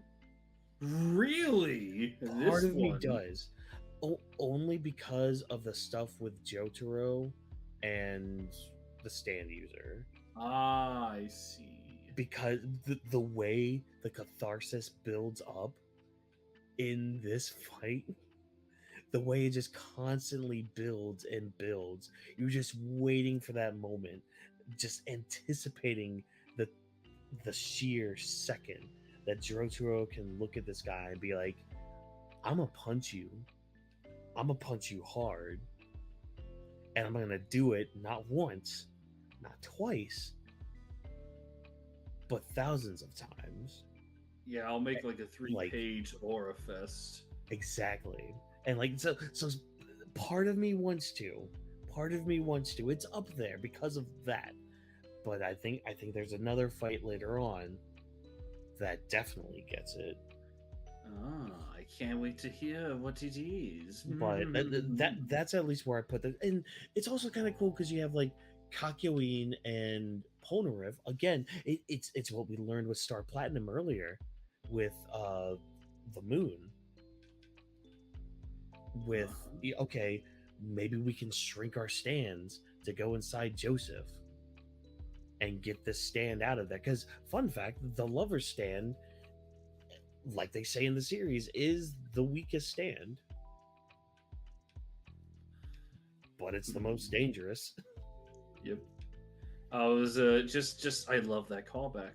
Just well, not really a callback, but there's like a nice little bit of foreshadowing, even in part 6, where you get like, oh yes, technically, you know, the stand, like the weakest stand can be this, but you know, given any situation that benefits a stand, they can be the most dangerous thing possible. And that's why Rocky has the chance, if he has the chance of putting a stand where they're most effective, especially if it's an enemy stand, he's going wild with it. He doesn't give a fuck. And that's the thing. So this stand, the Lovers, it's physically weak. That's its whole thing, but it has really far range, and its ability is basically mind control. Mind control. Okay. Well, it's not mind control. Like, it's basically it's like, infinite damage. Yeah, that's what it is. Okay. I was like, wait, I was blanking hard on it. It's all right. Because I'm sorry, you're being controlled. Whawkins, you're being controlled. Yeah. No, mainly because this fight to me is just that buildup of Jotaro with the stand user, and how the stand user is just like, well, you know, I could always just hurt you. That's what it was. That's what it is. I remember now. The stand goes inside somebody and they take the damage of the stand user. That's what it was. Yeah. Okay, I phrased it horribly. My bad. it's all coming back to me. So like anything they do to the stand user would happen to Joseph, and I think it does have like a ticking time bomb in it. Yeah, because it's like hooked to his brain, Joseph's brain. So Jotaro basically acts as this guy's slave for a couple hours or like an hour or so. Which is such a Chad move. God, Joseph doesn't care about anyone. Shut the fuck up. Yeah, no, don't give me that. No, we see multiple times. We see it here. We see it with his mom, even though he calls her a bitch, like to her face. But we see it later on when he gets a certain phone call. Mm-hmm. Yes. Whawkins, you need to let me just fucking talk when we get to that phone call. I need this. I need. Oh, I will. I know. I can feel it. I've sensed it ever since part 3 was about to be talked about. I could sense it. That fucking scene, man. That scene. Oh. Chef's kiss. It's not even a chef's kiss. It's like a makeout for me. One thing I do find funny in this whole lovers fight is Jotaro's expression, because you just have the hat over his eyes the whole time and it's all just black. So it just adds to that build of just like he's about to fuck this guy up the moment he can. Yep. And then he just writes him a receipt. It's so good. It's like keep the freaking change. But you know what else is very good and very funny? Yes. Learning how to ride a camel from Joseph. Because here we are. We're at the meme episode, Trevor. Oh boy. It's the meme episode with the oh my gods and the holy shits and the son of a beach. So we got the sun. Yay. That's about it. Mirrors. This also has the meme of everybody laughing. So. Yep. There's really nothing to really comment about the sun. There's not. They crack up laughing because they're like, "Wow, we're stupid." He's just using a mirror and shooting at us. All right, let's kill him. Here's your memes. Meanwhile, there's a baby they have to take to the hospital. Bitch. Death 13. Kill this child. Now this. So this stand is basically Freddy Krueger. That's your stand, and its user is a baby. So, correct me. No, wait. Oh wait, no. Never mind. The baby was out during the day. Never mind. Yeah. So I was like, is this baby a vampire? Like, this is the thing. Where did this baby come from? How did this baby come from? Why did this baby come from? Well, Who did this baby come from? Well, a man and a woman. Explain. Yes, keep going. Alright, so a man and a woman were pierced by an arrow during a very intense lovemaking session, and this evil baby was born. So there you go. I wonder, is this kid maybe Dio's kid?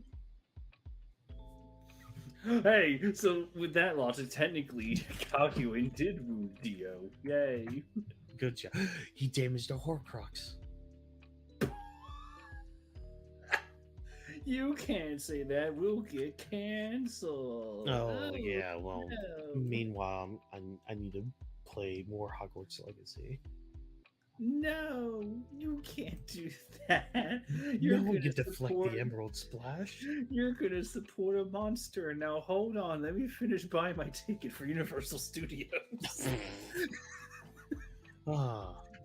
So yeah, baby attacks them because this baby stand can attack you in your dreams, and you don't remember anything when you wake up, which sucks. But don't have your stand if you don't go to sleep with your stand, you don't. It can't be called.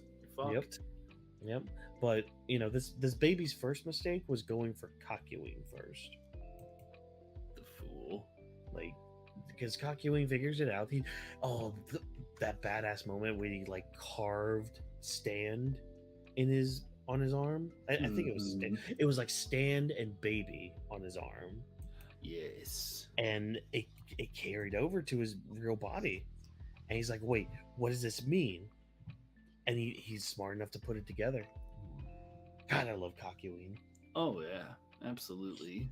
And also the comeuppance of this baby having to eat his own poop. And the TFS reference. Yay!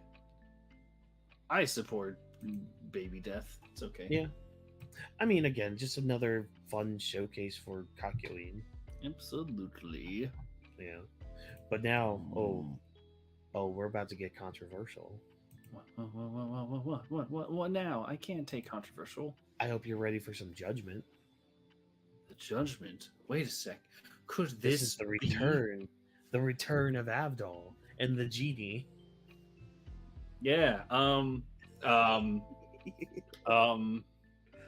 Okay. So, if to those that are wondering, where the majority of my my two knocks against why it's not a 10 out of 10 and why it was down to an 8 is because, well, mainly this story is pretty fucking good, but when it comes to one of its most glaring red flags, fucking Avdol, man. Yeah. Like this. That See, whole episode was a trip. I was like, what? Yeah. And like that's the thing, that this fight starts off really cool. Like they end up going to what how they explain it, it was like Avdol's parents' house, or like it's like a safe house for them. Yes. Yeah, it was like a safe house for Avdol's family, and they got to kind of deliver the bad news to them, and the dad runs away because he's like the last survivor of their family, which we'll get to that little aspect here soon.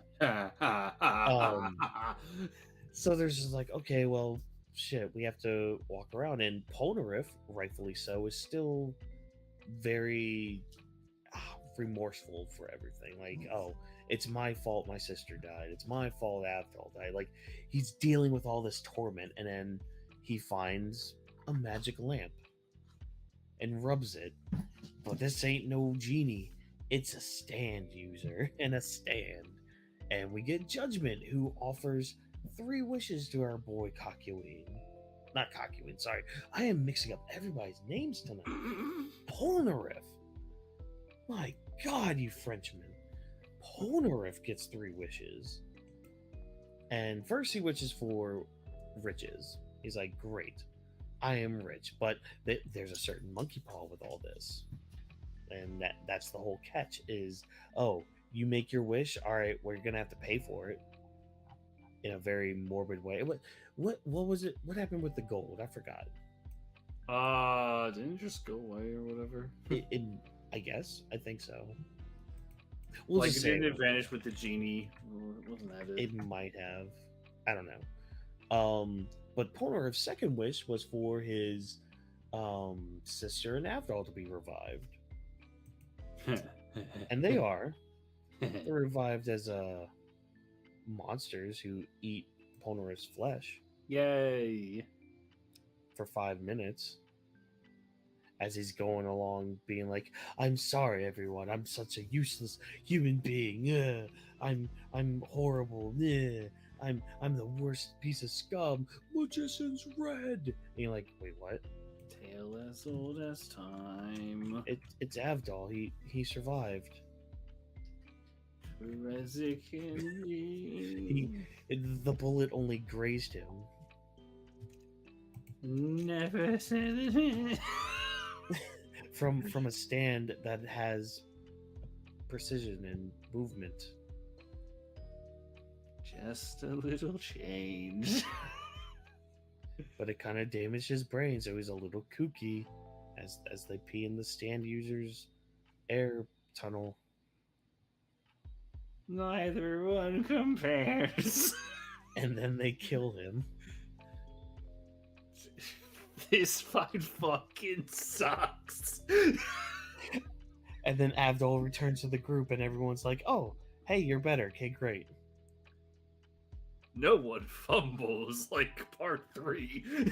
Oh my god, this part, like, oh, This was one of the, literally, I cannot stress this enough. This was one of the most bizarre things in Yeah. JoJo's Bizarre, and it's not even the good kind of bizarre. It makes me sad. it's like okay, like I followed the logic with it, but it wasn't good logic. No, it was just like okay. It's like turning yourself into the tiniest, thinnest piece of string to basically remake a heart for a 14-year-old kid. I swear to fucking God.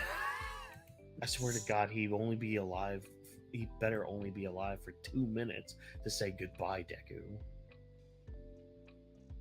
That better be it. That better be where it leads. You know, Because God damn it, Horikoshi. Anyways, back to a better writer. oh my God. Which isn't a diss to MHA, it's just Rocky. I would like to pause the presses. No. I need to pause the presses. Yes. Something. So I just got an alert for a certain modern scene. Oh. Uh-oh. One moment. Hold on.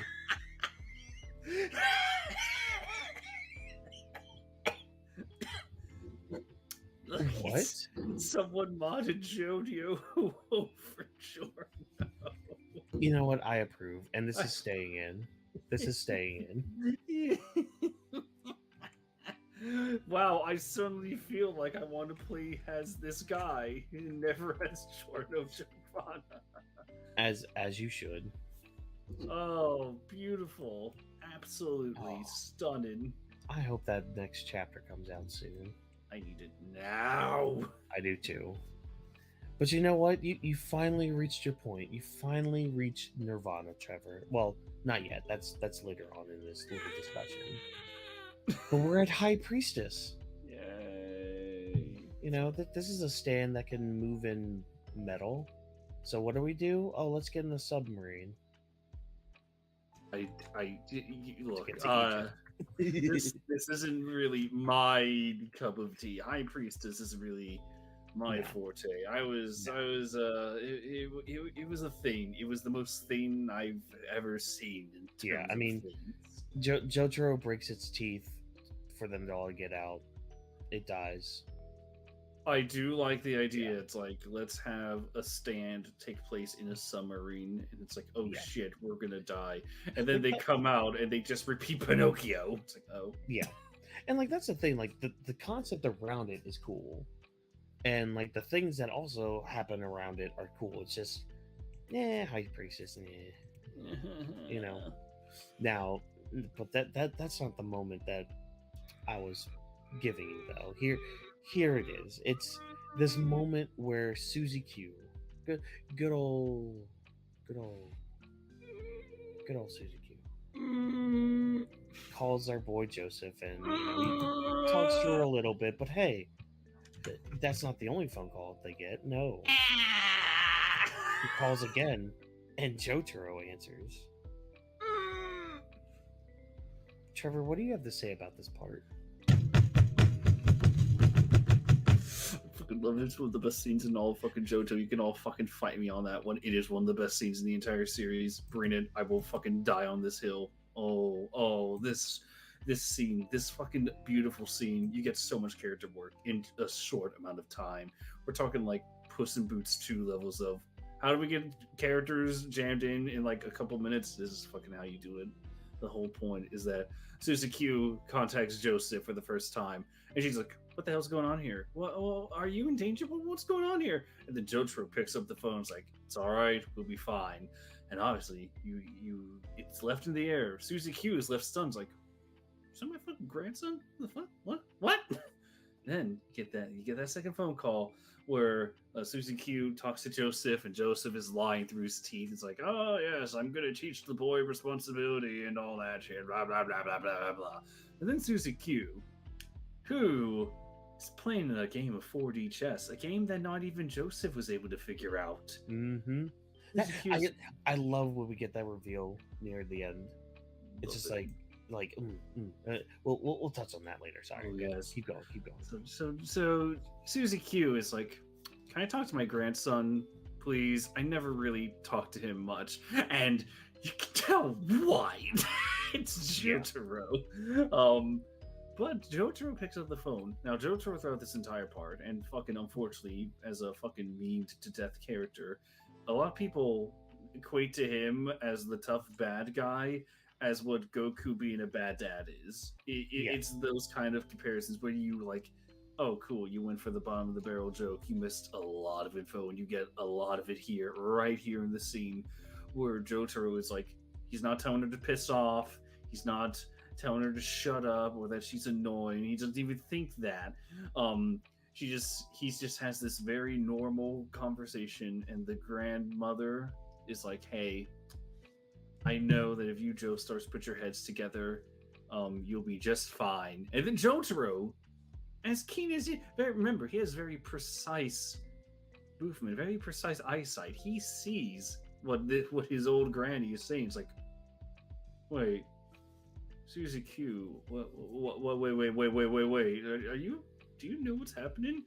And it's like, hey, just take care of your grandfather for me. He's like, oh, okay, will do. And it's like, it was so nice talking to him. And then the phone hangs up, and you have one of the butlers go like, oh shit, she figured it out. They must have spilled the beans.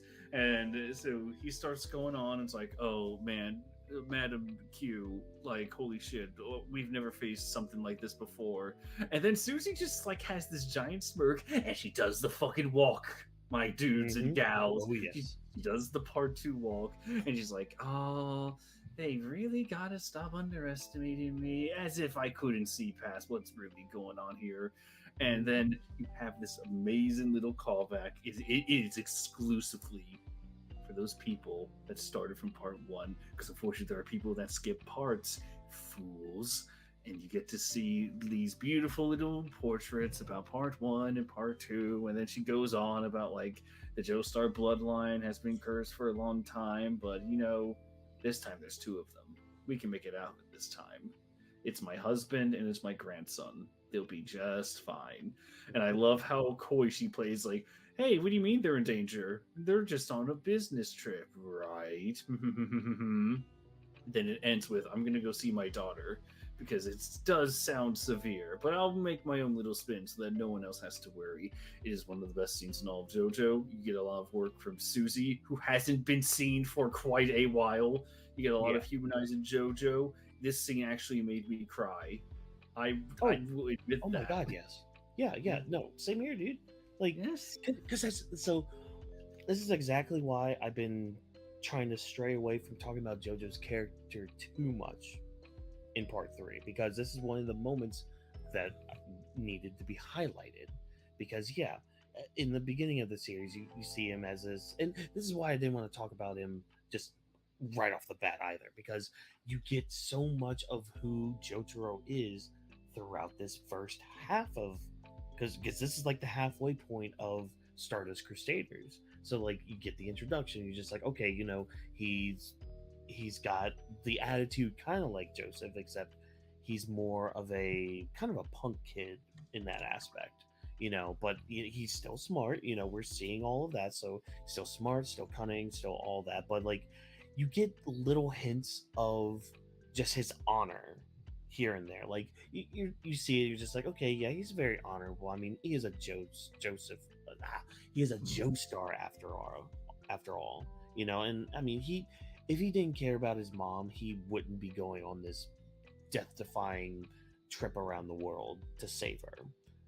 But it's this moment here, because and the anime does such a good job just letting the scene play out. I don't know how the manga does it, but the anime just does a good job of just showing you exactly what Trevor was talking about. Just showing you not only through the dialogue, but through the actions that they do on screen, of how Susie Q acts, how her butler's acting, just how stone-faced Jotaro is throughout this, because that's his realization right there. It's just like, okay, because earlier when Joseph was talking to Suzuki, he notices that Joseph's lying to her, and I think he calls him out a little bit on it, just like why are you lying to her? Because I mean, I'm sure Jotaro knows that Suzuki knows about Hamon and all that stuff that happened to them back in World War II. She lived with the Hamon master. She Yeah. ain't oblivious. Exactly. So Joseph's, he's like, why are you holding this from her? And Joseph tells him, this is my way of protecting her because she doesn't need to know about all this because we're going to handle it. It's going to be fine. But we need to do our own thing. She does not need to be involved in this. But Jotaro, you can kind of tell that he's just like, okay, that's not right. She really should know. Kind of disagreeing with his grandfather in that aspect, but it's not until this phone call that he gets, and he's on the phone with her, that he realizes, oh shit, I get it. I understand now, and it's something again that's not having to be told to you. You can just tell by the actions and how the lines are delivered as well, in whether it's Japanese or English or Italian or German. You hear it in these voice actors saying these lines, being like, okay, this character gets it, and it's so good. And I will back you up on that scene being one of the best. But this marks, like I said, this marks our halfway point. Again, High Priestess, not really that much of a stand. Again, it moves through metal, and it does trip them up because of water pressure and all that, but it's nothing they can't handle. This is where we announce our 10-minute recess. Yeah. Later, in the void. Much like traveling to Egypt. Oh no. A lot of dumb shit happens. I think it was pretty much related to Fullmetal Alchemist, but I don't remember exactly what he said. It would be. It takes 5 episodes to get good, motherfucker. It takes 2 minutes. I couldn't. Okay, correct me if I'm wrong. In those, between the beginning of Brotherhood and to when they find the 5th lab, correct me if I'm wrong. Mm-hmm. But we get that first episode.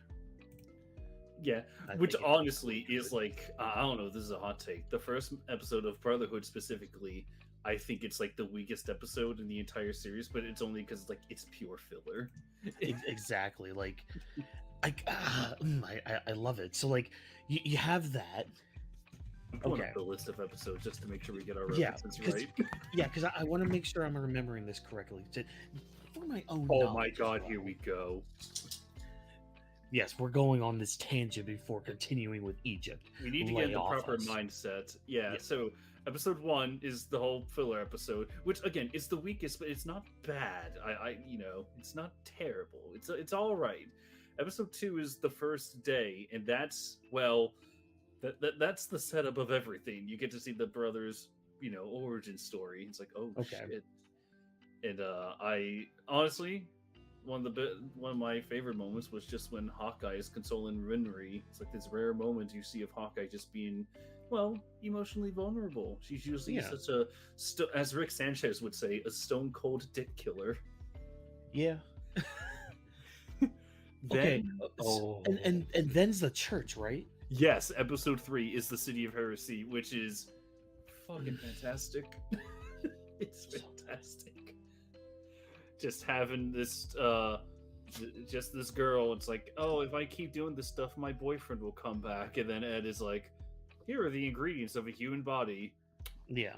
Don't work, they got no soul. We know everything. It's oh shit. Then literally. Yeah, exactly. And then episode 4 is the Shao Tucker episode. It's oh boy.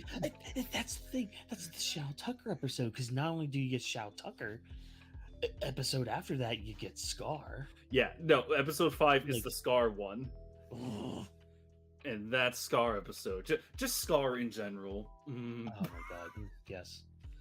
And then then you get Maze, you get Hughes. Oh, technically, wait, Maze is in episode 1, I believe. I believe so. Oh yeah. Yeah, But yeah. I'm talking about like I think because I think this is where you get the family introduction. Oh, yes. Yeah. Yeah. I'm cute. 3. Man. No, 4. Oh, cute. And then, oh man, it's just like, if anything, it takes like 2 minutes on the second episode to get Yeah. absolutely incredible. First one is like, if you, I guess if you were a fan of, if you already read the manga or whatever and you know your stuff, maybe the first And the episode first is like series a nice, too. Yeah. yeah, it's like, it's a nice refresher course, but the Yeah. real series starts on episode 2. But even still, though, like, It's amazing. It's how can you say you weren't in? Anyways, Ow. before we dive down that rabbit hole, maybe one day. Are we talking about Full Metal? I'll be game. Oh my I'll God. be fine. That might be our next team up. Oh, fuck yeah. Oh, Dude, that we would be talk Yu glorious. Hakusho, then it's Bleach, now it's JoJo, then Full Metal. Fuck yes. hitting all the big ones. Just wait till part 1 Naruto. Oh. I still gotta do that. If it sounds like we're different, like, from the future, that's because we took a little break, and decided, hey, let's record the rest of this in another part, because there's a lot. There's a lot. Yeah, hey, what do you mean? Our 10-minute recess. We took a 10-minute break, remember? Oh We're yeah, that's back. right. That's right. Yeah. We're Yeah, don't worry. stronger. Future Whawkins has a 10-minute power hour thing to put in between there. So good job, Future Whawkins. I hope you enjoy your work for this probably 4-hour long video that this is going to become. Future Whawkins, quick, throw in a Powerade bottle to really show that we're in the power hour now. Good job. Yes. good job. Excellent. So yeah, our group has reached Egypt, and they got to find Dio in Cairo. Well, they got to figure out it's Cairo, I think. They kind of go. Oh man, I forget the abridged joke where this came from. It's like, I'm sure if we just head in one direction, the plot will catch up to us in no time. Well, Maybe I it was mean, Yu-Gi-Oh! Abridged. I think so. That sounds like It sounds like a little Karibo joke. Oh, so yeah, we're in Egypt, but we need just another extra hand. We need to add one more Nakama to our crew. I see. The time has come. It is. Everyone's favorite skunk, Pepe Le Pew, joins the fray. Da da da da da da da da da. I can't believe it. He's here. The crossover of the century. Oh man. So Iggy's here. What are your thoughts on Iggy? Because mine. I mean, his introduction's kind of but the character he becomes afterwards is pretty good, But what about you? What about you, good old Trevor? How do you feel about this dog? All right. A long ass time ago, I learned from a young man, he's probably young by then, named Toriyama. He showed this character named Android 16, and me being the dumb fucking kid I was, it's like, why would you introduce a character like this? He doesn't even do anything for most of the part. How would I ever feel connected to this character?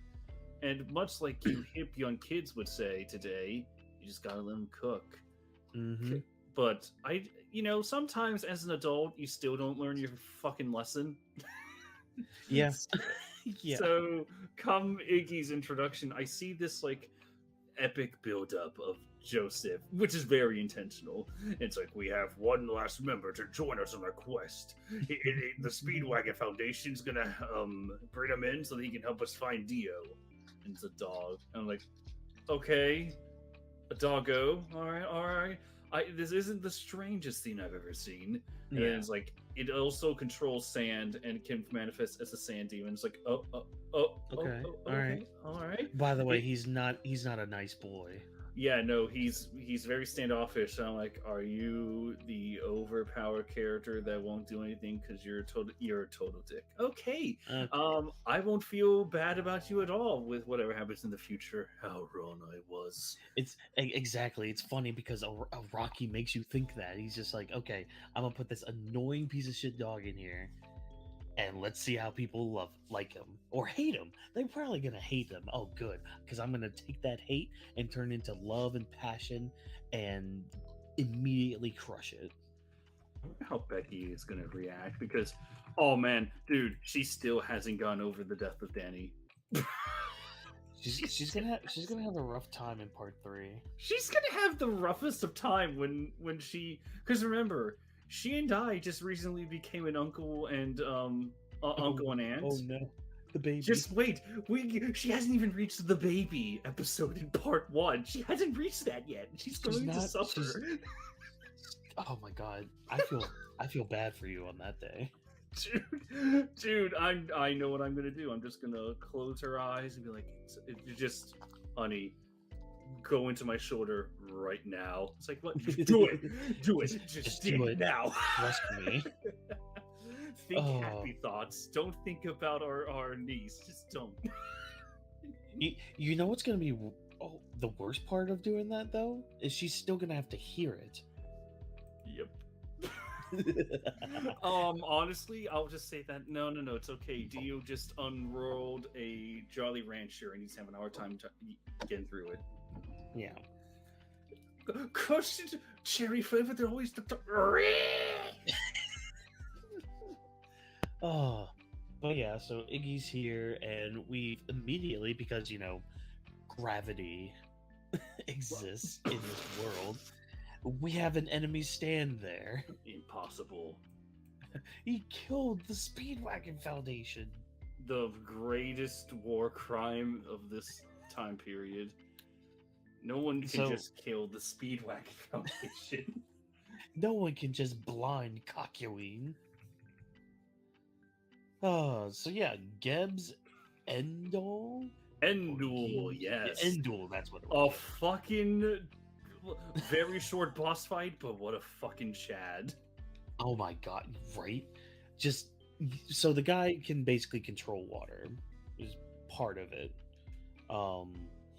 And he had killed, a couple guys from the Speedwagon Foundation from like the inside out, so that's just gross. But blinds Kakyoin, tries to kill Polnareff, but the way, like, it again, it's a very simple fight. It's not too long, but man, this blind man with this stand just using the vibrations of the sand to track them like a freaking bat. I also want to point out something absolutely incredible. It's the fact that who would be the best people to handle a guy like this? Well, Joseph Joestar with his Hermit Purple and Long Reach, that could work. Kakyoin has the emeralds, but he's out of the fight. Oh, okay. So Endul's pretty smart on that front. Okay, who's the worst person that could go up against a long range user that bases everything on sound and movement? Oh, I don't know, the short range punchy god. the short ranged cars.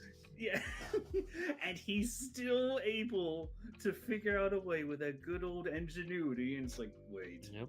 I have an idea for a distraction.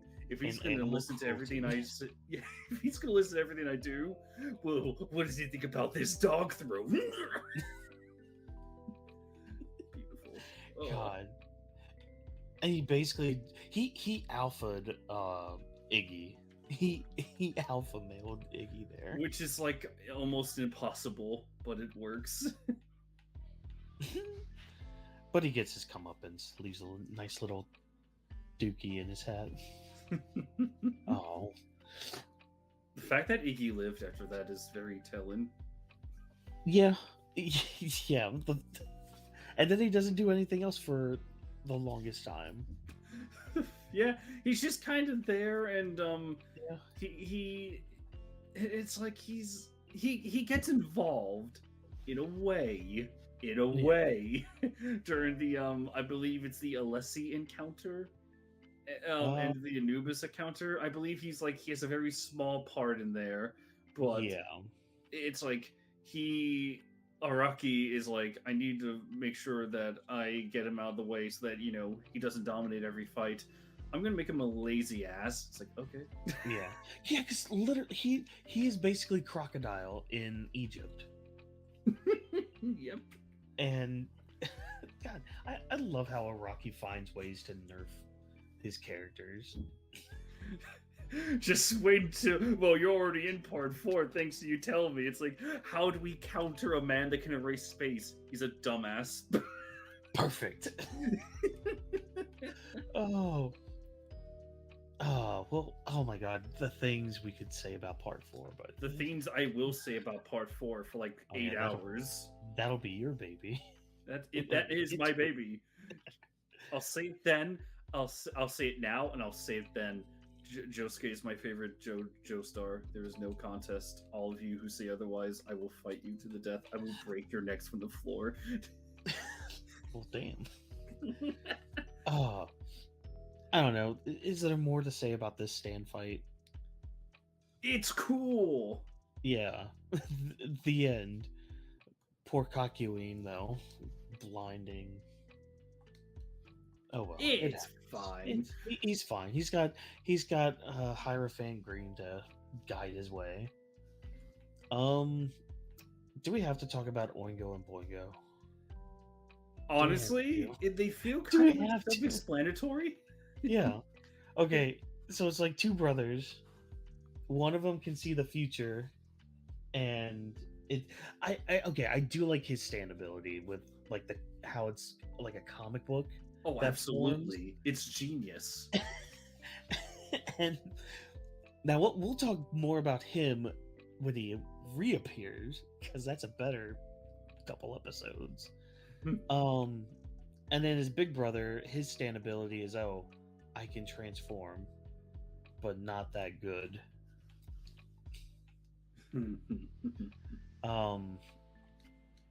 Yeah, and so basically, oh shit, which one's which? I always Thoth's the future telling one, right? I believe so.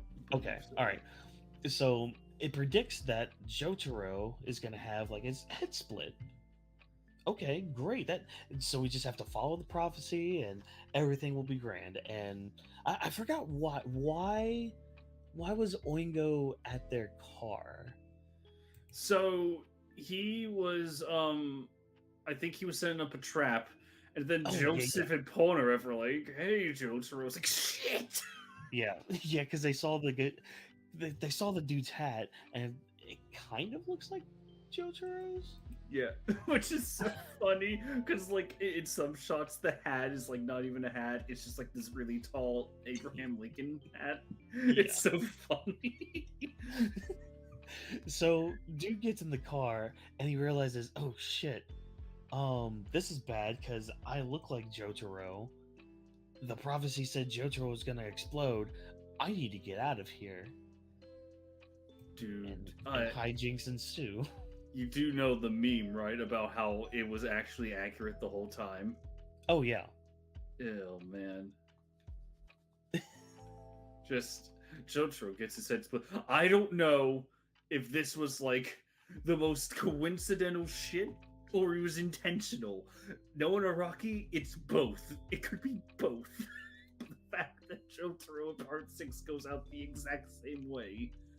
Fuck, man. Oh.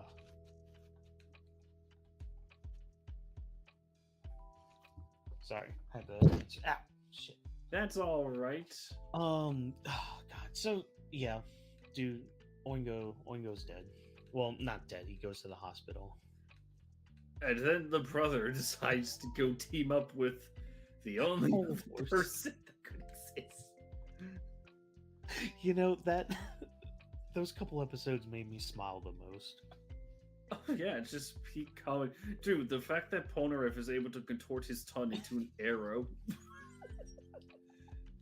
And everyone else is looking at him, it's like, there's clearly something wrong with him. No, he's an idiot. It's like, bitches! He's like, no, I'm actually being stupid for a reason. How are you guys so keen when it comes to stand users? When it comes to me, you're dog shit. It couldn't possibly be an enemy stand. They're after Polnareff. Help me! Wait a minute. It might be an enemy stand. They're after Polnareff. Yeah. They hear Polnareff is in danger. It's like, yep, it's that shit again. Well, time to get this done with. So there's Oingo and Boingo. Cool, neat, awesome. Great, love it. Yay. Anubis, the sword stand. Okay, alright. So I did some digging because I really didn't know how people felt about this stuff. Yes. Apparently, not a lot of people are a fan of this.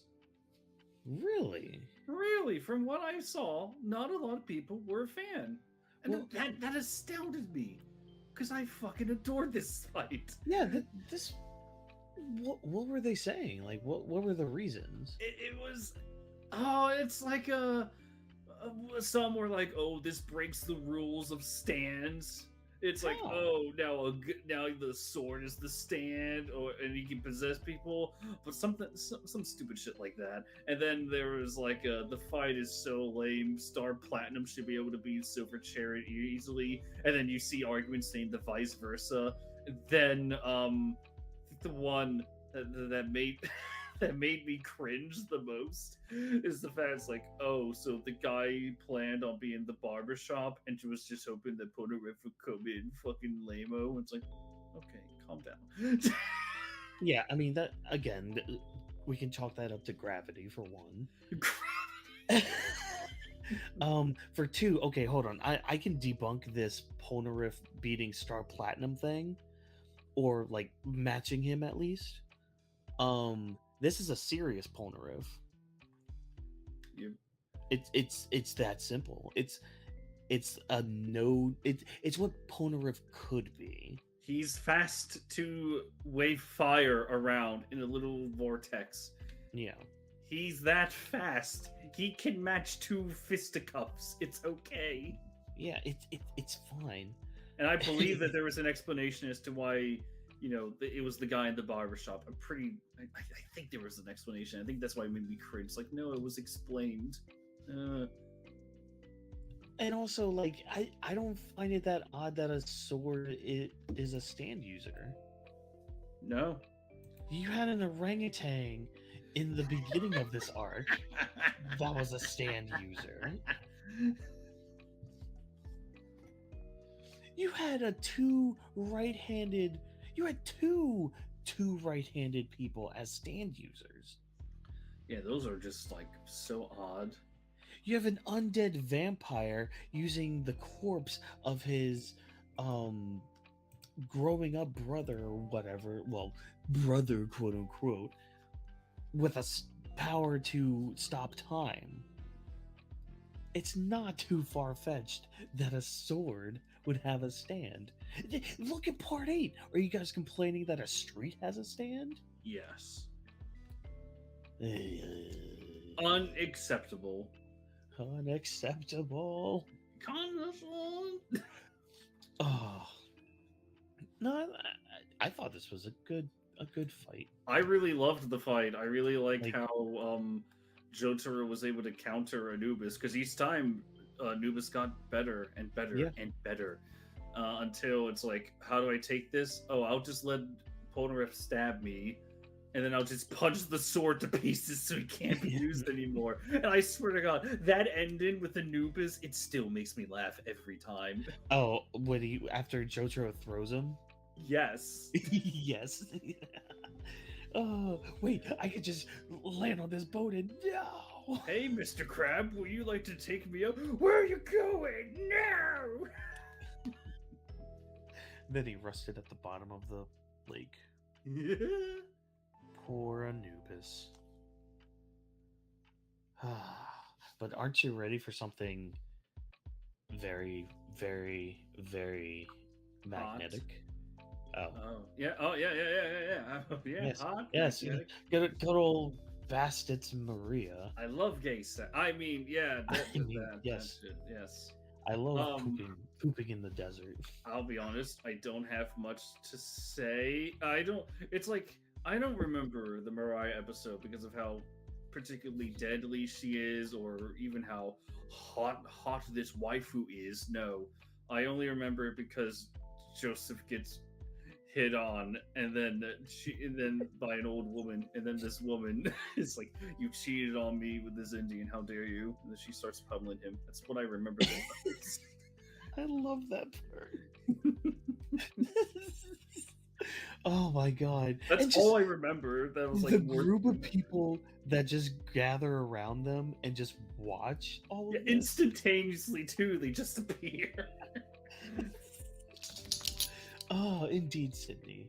God, I love this one. Again, another good showcase for Joseph. And a little bit with Abdul, but I'm talking most of this down with Joseph. Yeah. The real star of the show was Joseph. Yeah. He had to be nerfed again. He had to be magnetically attracted to everything. And he still won. Exactly. Again, best JoJo for a reason. Yep. I think it's kind of cool how her stand activates. Yeah. You know, just a random outlet. Which is questionable. I don't know if it's cool, but I'll say it's interesting, but it always relies on like a 5-year-old making the stupid mistake of like, I want to touch that. Look, we just got off of a sword being a stand. So at least the sword is smart. Is it? Yes! Is it? Yes! You know it is. But does it have boobs? I mean, it can possess people with boobs. What do you want? But does it have rockin' hard nipples that turn into metal? Yes. Honestly, yes. And now that it's rotting away in the ocean, it's practically become a hard rock. It should open a cafe. Da. I mean, yeah, I don't really have a lot to say about it. Just Joseph being smart, outsmarting his opponent again. You know, oh my god, the way she. I kind of wish she did die because, the fact they say, oh yeah, she's retired, she's still alive. It's like, oh, I feel bad for her because of the state that her body's probably in. Yeah, no, she ain't moving ever again. Like, which is sad, but you know, deserved. Is it? Yes. We don't deserve the next fight though. Is that the Alessi one? Sets Alessi. Man, what an awesome fight. It's alright. Y'all OGs remember where you were at the day Alessi came in? Repeated the Shining? See, that's my thing. Like, a lot of people complain about this. I'm just like, it's fine. It's like it is creepy that this guy's trying to kill children. However, that's how he wants to win. He turns his opponents into literal children. Exactly. Like, he has that thing. Okay. I know you haven't watched a Red Fire Force, but there's a character similar to this. Because he's basically... He's somebody that likes to beat up the weak. Uh-huh. And so, like, he hates fighting strong people. He just likes beating up weak people. And most of those weak people are kids. Especially one of them who's like kind of a main plot driven kid. Okay. But like he beats the shit out of him, like trying to murder him. It's like I don't know. This makes sense to me, you know. Like, yeah, weaken your opponent so that way you can easily beat them. It's not that hard. Not that hard of a concept. It really isn't. It's a shame he tried that with Jotaro. Yeah, Jotaro was a tough-ass punk, which is even more hilarious in hindsight. Because if you remember the episode 1 flashbacks that Holly has about how Jotaro was always like, oh, he used to be this nice boy. No, he was always this fucking dick. He was always an asshole. Look, he's an asshole with a heart of gold. There we go. You know, he is a Joestar after all. But I mean, it's fine.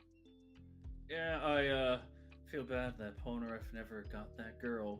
They could have made a good couple. I do too, man. Like they do that scene at the end. I'm like, oh no, she has to know. Like, right? She has to know, and I don't know. The earring, dude. It was the earring. Yes, but you know. I hope before Polnareff got paralyzed, he went back. Oh, but he's a Frenchman, so maybe he didn't. Probably not. Also we get more of that whole concept of like stands mimicking or like mirroring their users, like because we see Silver Chariot kind of turned into a baby form of himself. Ah, yes. Yeah, kind of like with like the whole shrinking thing and Starfinger. Starfinger. I agree. I like it. Yes, but I also hate it. What do you hate? No, I'm just fucking around. Everybody knows you're a hater. One of the members of the Toxic Brood. It's to be expected at this point. Well, I guess so, yeah. But you know what else is expected? Huh? Your move, Mr. Joestar. It's Darby, the one gambler. of the best things in the entire series, bar none. This is part 3's True Man's World. This is it, folks. I loved every second of this. The fact that this motherfucker not only outwits Polnareff, which isn't hard to do, honestly, but then you have him outwit Joseph fucking Joestar. That shit rocked me even on this revisit. I'm like, oh no, he outsmarted Joseph. And then like he had the whole place was his. He controlled everything ever since they walked in there. Yep. No, what got me though is just the ending of this fight. Just like that final deal. The whole bluff. It's like, oh my god. Rocky somehow, against every conceivable odd, made the act of a bluff one of the most intense things the series has ever experienced. Because you're just in Darby's mind the whole time as he's thinking about all this, trying to piece everything together. Like it's so good. Also, you get the foreshadowing. Oh, which one? Which one? The I love this foreshadowing. Of it took me a rewatch because whenever I watched like what is it just supposed to be comical that Darby's just losing his shit over a bluff that he might actually lose, and then upon rewatch, a thought clicked to me. It's like, wait a second. Jotaro was unnerving Darby, not just because of the bluff, but because consistently Jotaro has like outsped him.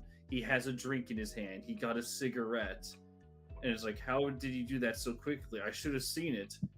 And I wonder, and I think this might have been foreshadowing. Hopefully it is.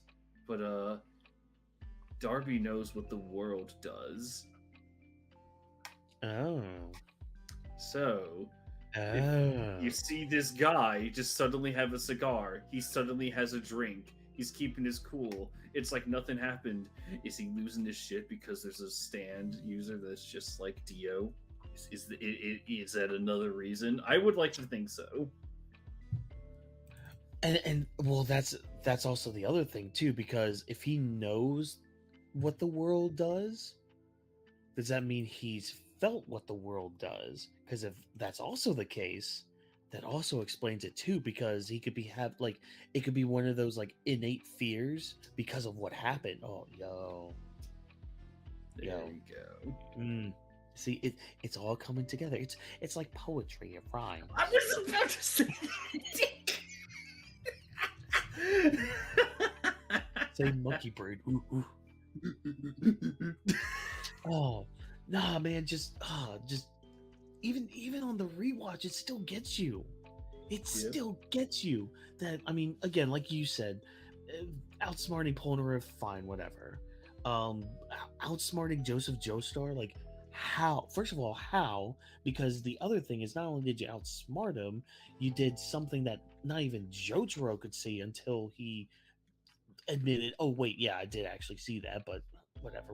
Still in the moment of it, it's like, oh, not even Jotaro could see it. Okay, and then Jotaro sits down, bets his soul, bets Avdol's soul, bets his mom's soul. Yeah. Like, I love the reasoning behind the mother's soul too. I do too. It's an extra fuck you as to why he's fine doing it, and it's another extra fuck you to Darby. Yep. So good. And just he didn't even look at his cards at all. Like, he didn't even try to do a quick peek. Nothing. That even freaks Darby out. So, like, again, I think it was like a mix of all those fears, because I think you're onto something with like him knowing what the world does, and then it just kind of clicking like subconsciously or something. Yeah, you get that line. All of that. Yeah, you get that line from Abdul. It's like, he clearly knows what the stand is. He knows it. Mm-hmm. Yeah. And if he tells us, he's a dead man. God, I love this fight. Like, I don't want to say too much about it, because really, you just need to watch it. Yeah. Like, oh, it's so good, so fucking good. But we need a good like little breather from all that. It's funny because we're about to enter Funny Town again. That's right, everybody. It's your favorite gunslinger and future teller, Whole Horse and Boingo. Oh my goodness, who could have ever suspected that they would come again? Why?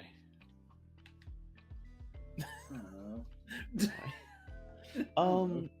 I mean, slapstick comedy. That's basically what this fight is. It's not really even a fight. It's like an inconvenience. Yeah, it's just, it's an inconvenience. Very funny inconvenience, but like, basically the whole joke is, at first, Whole Horse doesn't really believe these fortunes being told, or these prophecies being told, and we also learn a little bit more of Boingo's power, where like you kind of have to follow the comic book, or bad things will happen to you. Yeah, like it's all fate, gravity, and shit.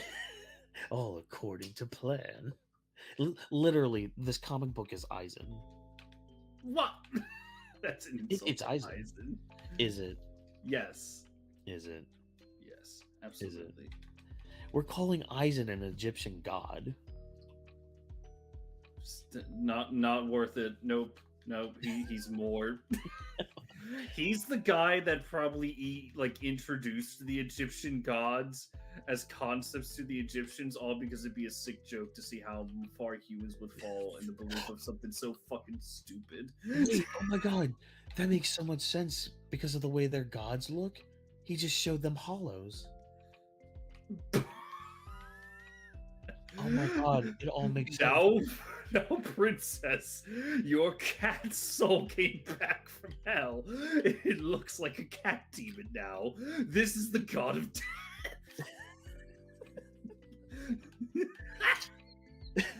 What have we done?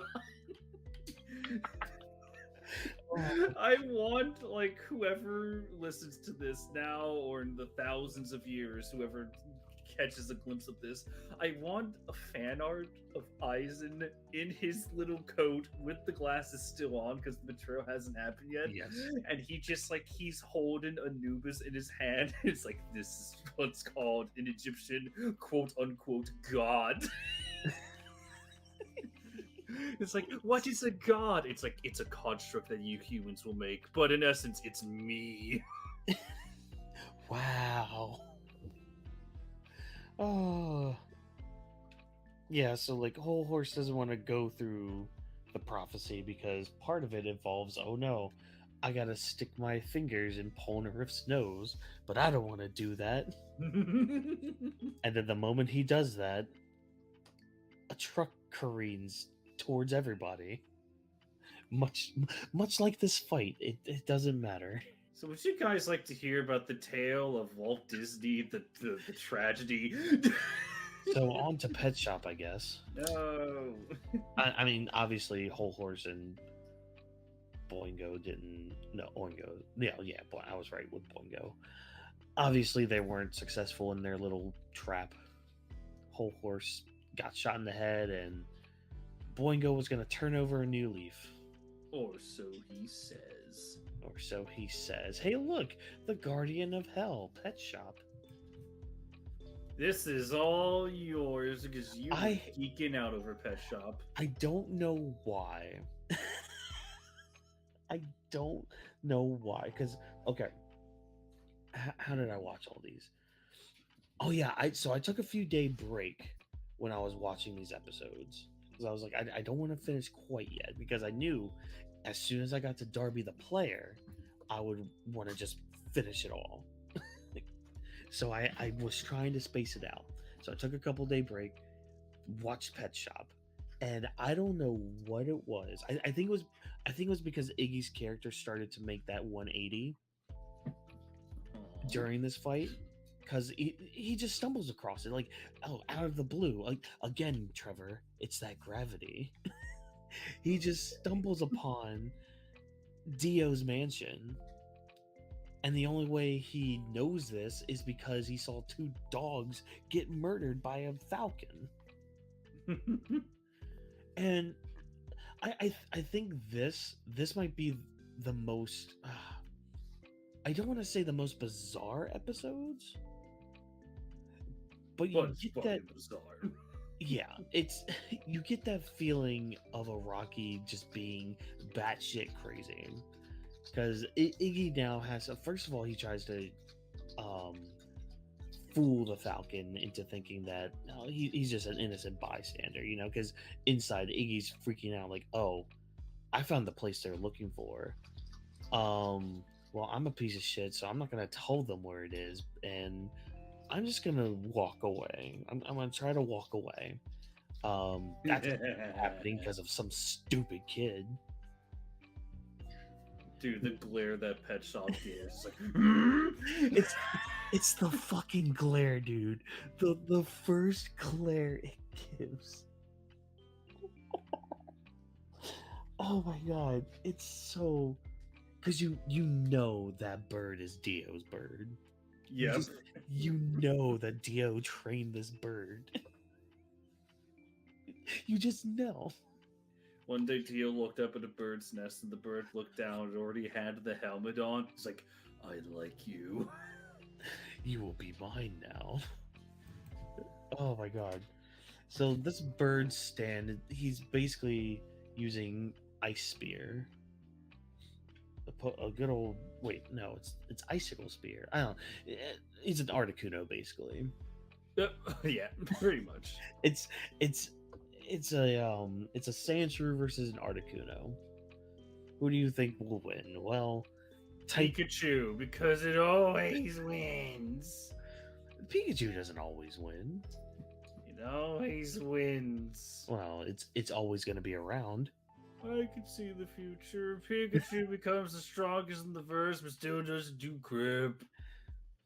I mean, he's been level 100 since when? Johto? Probably. Hoenn? Probably. At most, Hoenn, I would say. Oh my god. No. So Iggy's just trying to fight to stay alive here. He loses a paw through all this. But the way he wins. Oh my god. First of all, the shot of the freaking Falcon. Okay. No. This fight. This fight, dude. It broke me. It broke me. It's the Falcon Stare. It's always the Falcon. You could just trace it all the way back to the Falcon Stare because that is the punchline of every single joke in this fight. So Iggy tries to escape. He ends up like underwater using his sand to kind of make a dome igloo thing in there. But the bird knows where he is. And just because water can't get in there, nah, you're surrounded by water. I could just freeze the water around you. He's Hitsugaya in him. Oh no. Well, much like Hitsugaya, this bird dies. Yeah. Well, no, Hitsugaya doesn't die. Not until wave 2 of the anime. Did I say something? No. Did I Hey, look, say Pet Shop.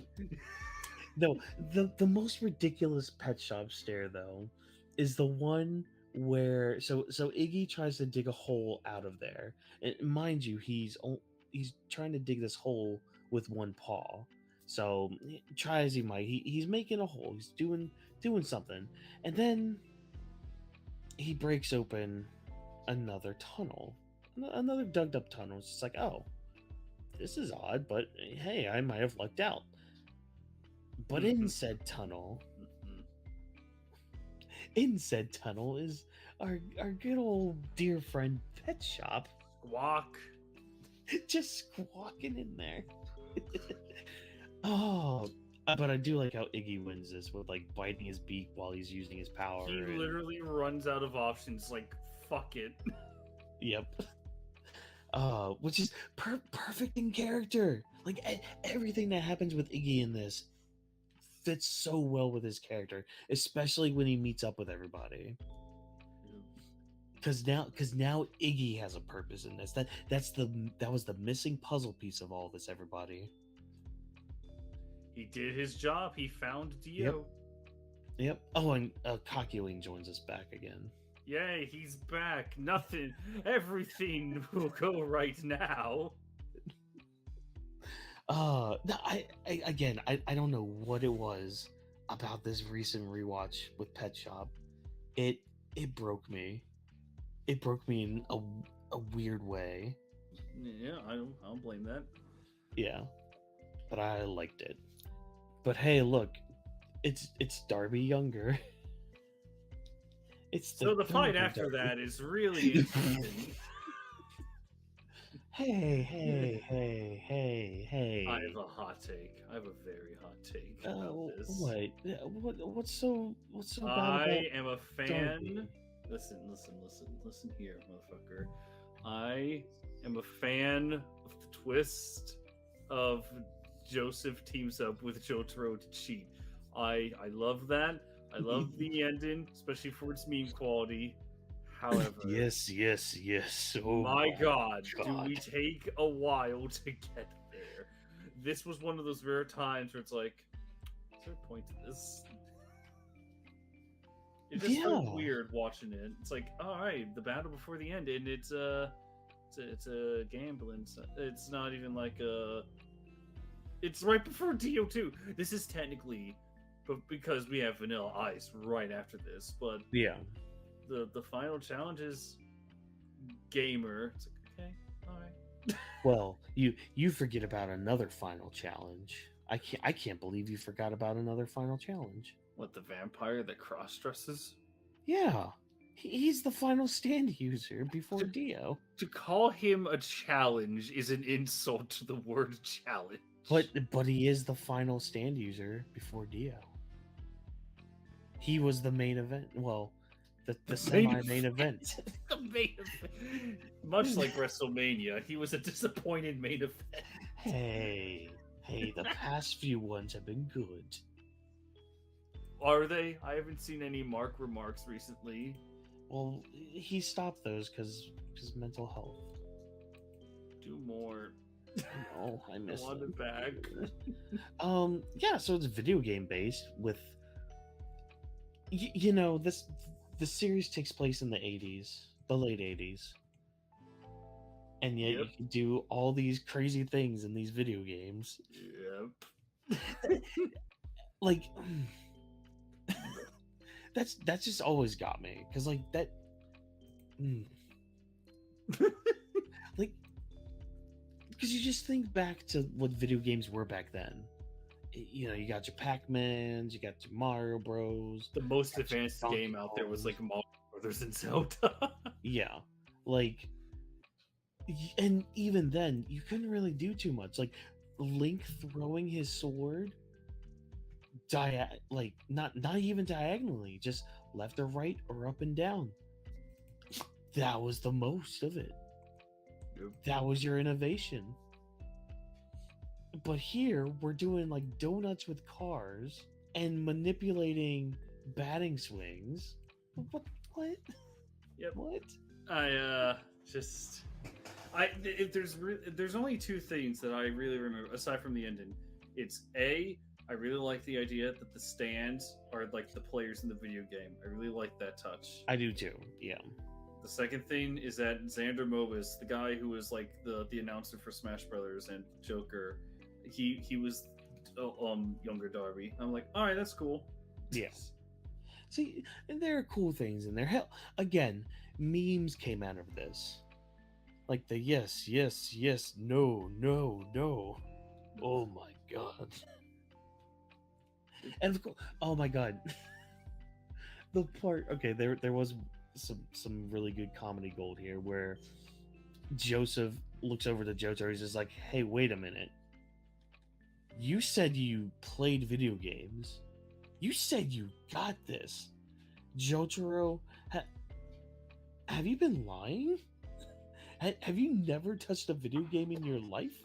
I'll get used to it, Graham. Shut the fuck up. Are you gonna do the aura thing? Yes. But yeah, it's just like it's a very odd placement for a fight like this. Yup. Because I get the setup because you know he's the younger Darby. Apparently he's the stronger Darby, and part of there is like, okay, you can think maybe there's some sort of revenge part to it. I know Sydney. Oh my goodness. I don't know what you're trying to do. Calm down, Sydney. Go. Throw something. So like you have like that kind of, I mean, there might be some sort of revenge because you know he was family, you know, but I don't care about him. But at the same time, you know, he kind of has the same name as me, and I can't really let that slide, you know. Yeah. But I don't know. But I mean, at least we get Vanilla Ice after this, which kind of makes up for it in a way. If you want to say that, sure. Yeah. I don't know. There's not much to it. Like that's the whole thing with like part three, when especially when you have the knowledge of everything else afterwards. The stand battles, like they're still cool and all that, and I love it. But part three is just, it's very simple with its powers to a point. To a point. Especially compared to what we get. Yep. You know, so it's like, you know, I get it, you know, we're not gonna get too outlandish here, but man, I don't know, just this fight was just weird. And I think it was just a weird placement for it. I think that's the biggest thing for it. It was just very odd. Yeah. You know, honestly, I wonder how it would have worked if we did younger before older. Maybe that could have worked. Like, I don't know. I don't know how I would rearrange it, but like it's just very odd. Like, I don't know where else I would put it, but I don't have the time or patience to D tier. We're not doing it. Get the precedents involved into a tier list. No. Let's talk about a better fight. Let's talk about Vanilla Ice. Well, there's a glaring issue with that fight. What? What's wrong with the fight? It's Dio's right-hand man. There's another right-hand man. In fact, this right-hand man loses both of his arms during this little tism. Oh, it's fine. It's fine. We need to. I feel like we made the jokes last time. I feel like we should address that elephant in the room. Oh, how Avdol dies again? For good. This is the weird part. It is in character because Avdol sacrifices himself for his friends, and it's like, yeah, Vanilla Ice is very dangerous. This is his broken ability, but it's like, man, that quick? Okay. Yeah, and especially with how, I mean, it takes him so long to kill Polnareff too. Yep. It's like, I mean, I get like part of that might be, you know, he's toying with him because, it's Polnareff, but it's like, why even do that? And especially if, like, you just became a vampire for one. Spoiler alert, he's a vampire now. He's even more closer to Dio. Like, that's one thing I do like about Vanilla Ice is we actually got like a story with him when it comes to Dio. And oh my god, I can't. Well, I guess we could talk about it here. Just Dio's presence with his underlings. Like, we get a few instances through this part how people view Dio differently. Like, we have Yamama, where she like respected Dio enough to like help him out and see where he could take life. Then you have Horus, who, I'm not gonna lie, fear is his big one, because we see that he tries. He's just like, man, I could shoot you right in the back of the head right now. And we see that instant of where Dio disappears and he reappears right behind Horus, and just that fear, that ominous pressure that Horus felt in that moment. And then you get another one here. Like, I'm only naming the big ones here, but we have Vanilla Ice, who basically pledged his loyalty to Dio to the point where he killed himself right then and there. Yep. And Dio's like, okay, well, you know, I admire that, but I can't lose you yet. You know, take some of my blood. You're technically the last good guy I have left. Yeah. Like, I'm done playing around with these people. I know you will kill them, but you need to be alive in order to kill them. So yeah, I always thought that was cool, and it kind of clicked a little bit more with this recent revisit. But yeah, so Vanilla Ice is kind of toying with Polnareff a little bit, and Iggy gets I'll let you talk about the Iki part because Why? You think I enjoy talking about this? yes, because look, we at this channel don't condone uh animal cruelty. Okay. However, All right, Dick. Here you go. So, the culmination of Iggy's character. yeah, throughout this whole thing, you like first introduction Iggy. He has a gross face. He's a big old dick, and then he gets a voice, and his face changes to that of like human like, and he's kind of an okay. Like he's still a bit of a dick, but he's not like a complete arrogant fucking douchebag dick. Yeah. Not like his first appearance. He has a little bit of investment now in all this, just a little though.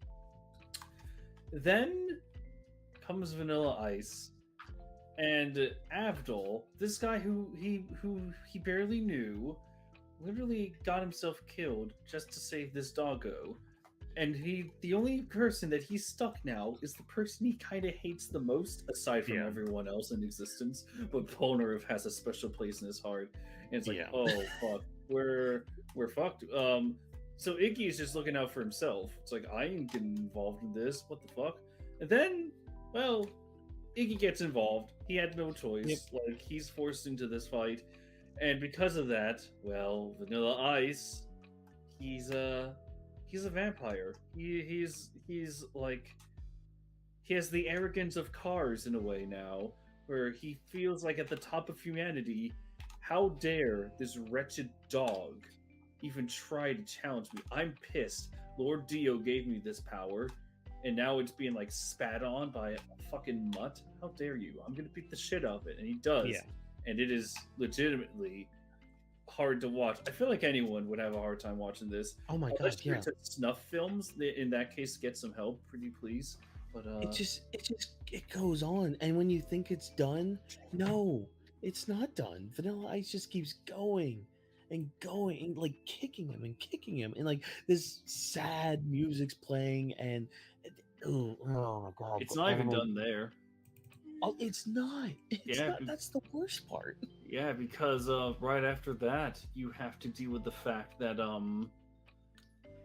like Polnareff is about to fucking lose. There's no way around it, and it takes Iggy sacrifice himself using the last of his strength to just go like, I got you, and then he dies for that. He dies saving Polnareff. Yep.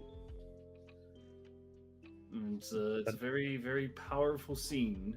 Even if you didn't like Iggy before, this thing, his little turnaround, it's like, oh shit, alrighty then. Yep. It makes it all worthwhile.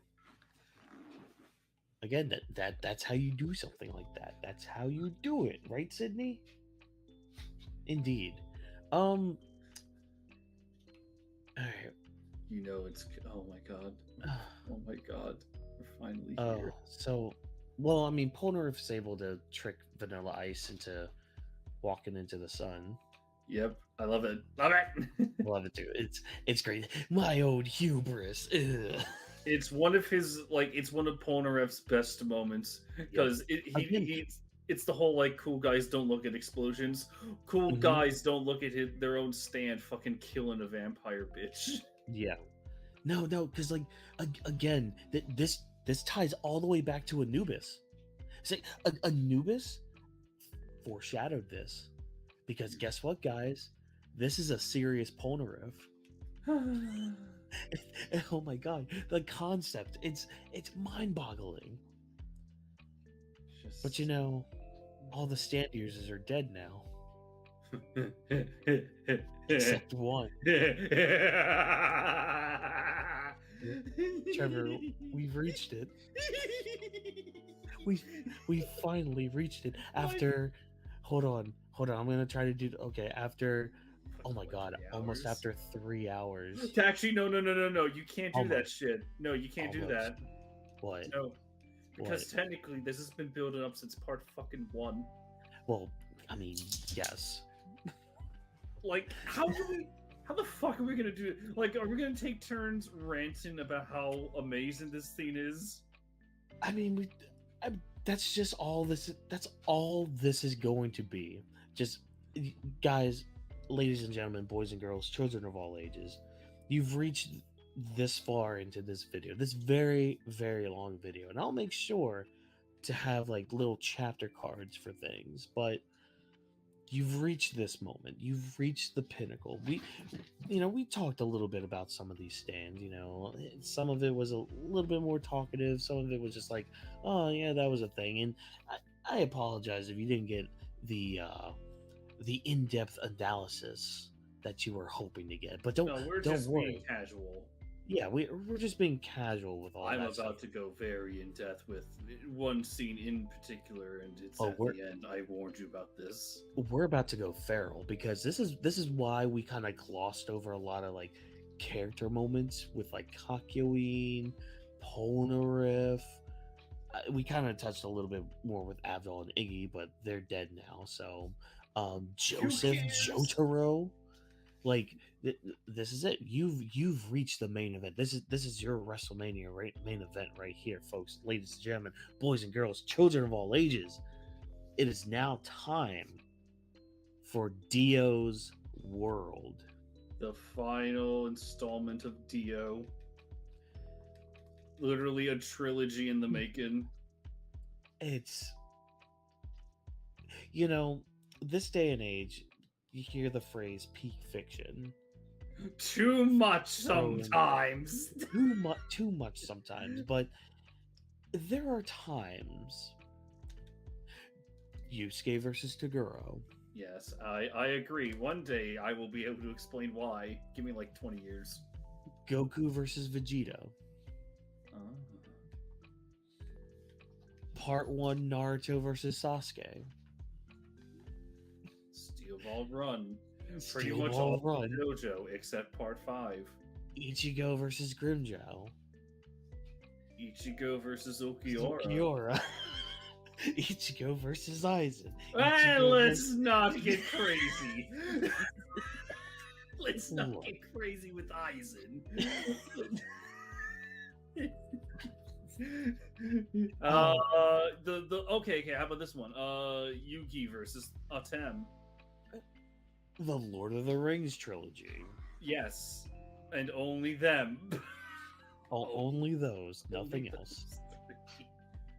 Oh.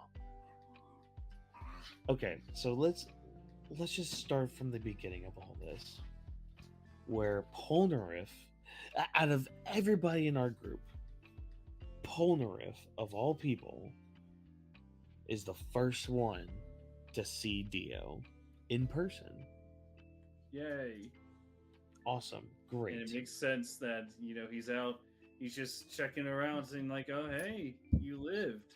Congrats. You did it. Yeah. You survived. For now. For now, yes. Because, man, Dio just dicks around with Polnareff. I sometimes I feel really bad for Polnareff. Because nobody takes him seriously. Because it's like you get this big buildup, and Polnareff's like, I'm gonna kill you, and he walks up the steps, and Dio's just standing there smiling, and then all of a sudden, Polnareff just pops to the level below, and it's like, wait, what the hell? And the fact Dio just keeps stopping time to move Polnareff back in the span of 5 seconds, and then he has to go back to the very top and go in the exact same pose. He's like, all right, did my arms do this? Yeah. I was at this angle, right? And there's a reason I'm sounding like the English dub, because only dub only in this group. I mean, look. I'm not gonna lie. Part 3 does have the sub has a good warm place in my heart.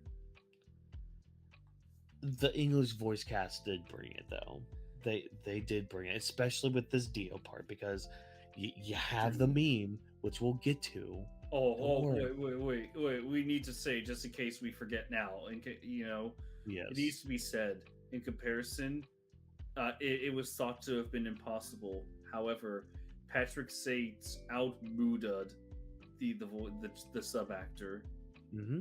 It's something that's like legendary. The fact that the voice actor for Jiren was able to deliver that, astonishing.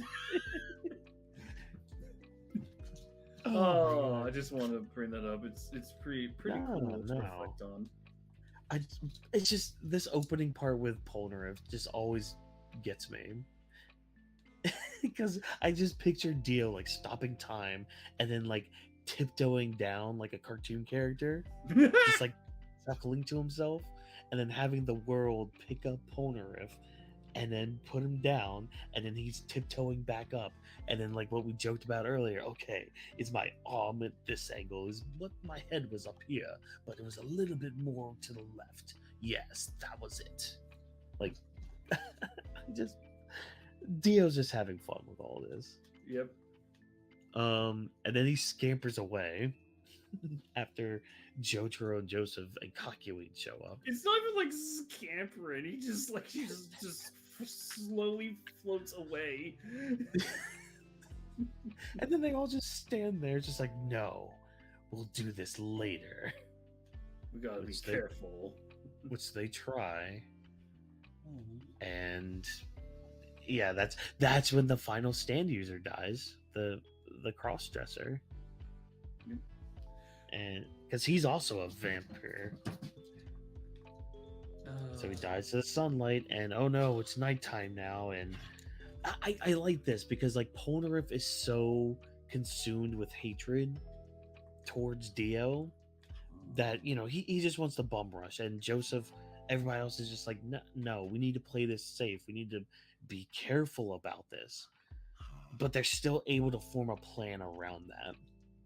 Yeah, it's like they know that he's basically tempted them in the dark. Yeah, because like a lot of other series would just have, you know, because you think like the group splitting up, like Polnareff's gonna go on his own and probably get murdered because of it, and everyone's gonna have to pick up the pieces because Polnareff screwed up and now he's dead, and now we're all pissed off at him. No, it's actually like, no, I'm a Rocky, I'm not gonna go down that route. I'm gonna that phrase people like to use, I'm gonna subvert your expectations. How it's actually done right. Oh yes. Like being like, no, they can plan around this and still help each other, where Jotaro's there with Polnareff and he's backing him up. Meanwhile, you have Joseph and Kakyoin kind of doing reconnaissance and like luring Dio to them instead of Jotaro and Polnareff. And that's when we get our next section of this, with finding out what Dio's stand does. You're laughing maniacally. Do you want to touch on this little section? We're talking exclusively the split up with Kakyoin and Joseph, right? Oh yeah, it's a. I don't know if this part really has a lot of holes in it, but I'm sure you can find something to poke a hole in. Oh, I'm not gonna poke a hole in this. No, this, if anyone's hole was poked, it was mine, and I screamed when it happened. Just you have our characters run because, hey, they're kind of fucked, unfortunately. Yeah, it's nighttime, and Dio's a vampire who can now walk the streets. That shot of where he's just leaning backwards with his little cape, and the moon is lit on the city. It's like, this is, oh fuck, it's his world. Everyone is all, anyway. So the fact he gets in some dude's car. It's not just any dude's car, it's a senator. And he's just like, drive. we gotta go. I have to go through this. You have this senator just be like, "Oh yes, my public image. Hello, youngster," and then the driver dies, and it's like, "Oh, you youngins today," and then he throws the senator up in the car. It's like, "You drive," and the whole facade's like, "How did the fucking bitch throw me? I'm the fucking senator. I'm gonna destroy." And then he gets punched. Yep, and it's like, "You will drive," and it's like, "This must be a prank." I would do whatever you say, master. Wee. Yeah, he kind of starts going crazy here. I don't blame him. I don't either. You got punched through time. You explain to me how you would feel. Yeah. Oh. So, you have this little car chase going on now, where the senator's just going through traffic at Dio's request. He's just murdering people, and that's when Joseph and Kakyoin, they notice, oh shit, he's making a gun right for us. We're kind of fucked right now. So in retaliation, Kakyoin decides to pull out his Hierophant Green. It's gonna make it a little bum rush. We're gonna try to get like any advantage we could possibly get. Time stops. It shows up right in front of him. Kakyoin recalls just in time before they get fucking murderfied. And it was a close call, very close call. Well, like I want to double back to the car chase, because this is such a cool, creative way for Rocky and for like Kakyoin and Joseph to learn the range of Dio's stand. Yep. Because like there's a certain like distance that the car has to be at for Dio to use a stand, and they notice that, they recognize that. That's how Kakyoin is able to make that fanciful web out of Hierophant, because he knows what the range of Dio's stand is, at least. So I can form a plan around that, and we can figure out what his power is. But oh no, that poor overpowered stopping time power. Well, there goes Kakyoin. We have his episode, his death, which is, man, it kind of hit this time. No, I don't blame him. He's like, I kind of just left without saying goodbye to my family. Hope they're doing well. I thought I would make it through because, oh my god, I have like very powerful friends, but no, he goes out, and it's very interesting that another servant of Dio is like a key in taking him down. Yeah, but like, well, because like that's the thing, you start to see like more of Kakyoin, just his thought process, because like throughout most of part 3, I don't want to necessarily say like he's been the quiet type, but he's been the more reserved type, I guess, because he's not like Polnareff, who like spouts all of his nonsense and tells everybody what he's all about. But he's not quite like Joseph's reservedness. He's polite, I guess, is the best term. Like he'll tell you what's going on. He'll tell you what he wants to do and all that, but like he doesn't fully engage, if that makes sense. Yes. Yeah. And I mean, he's kind of been like that his whole life. Like he didn't, from his backstory, you kind of get that he was kind of a loner. He didn't really make a lot of friends growing up and all that. He just kind of kept to himself a little bit, but he would still try to be part of groups, but he didn't really have somebody to really call friend until he met the Joestars and went on this journey. And now, is this the way he's going to go out?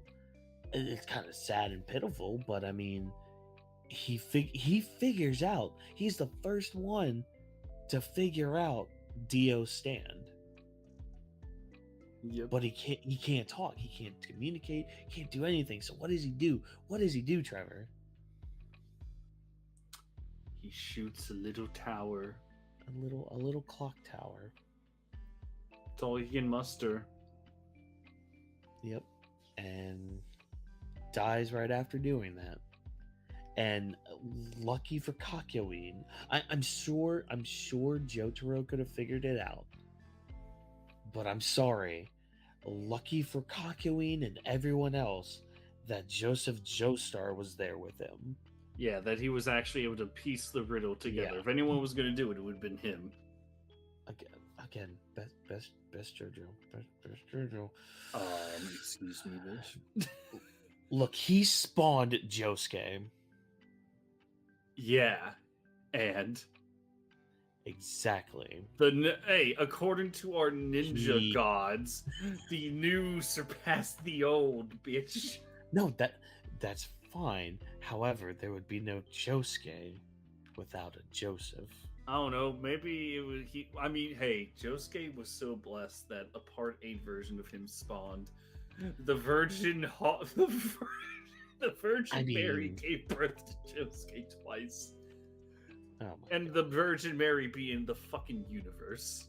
The Virgin Mary being Joseph. Because, oh my God, there was a Joseph in that one too. But was He's the father of Josuke too? He was half his father. Son of a bitch! The other half was Yoshikage Kiro. Son of a whore. Yeah.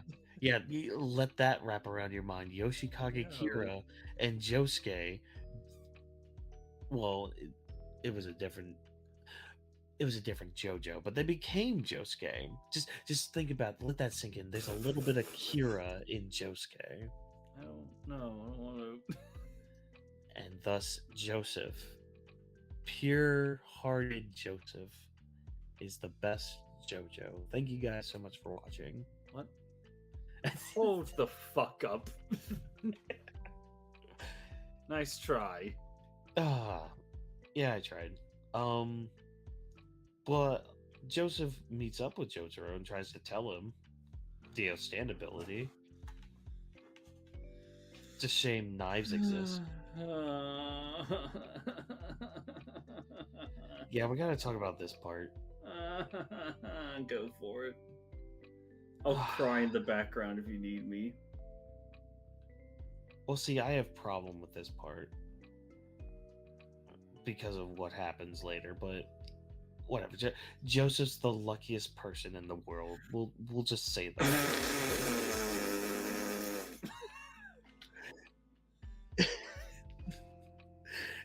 Joseph is Deus Excalibur. Deus Excalibur. Okay. Oh my God, this.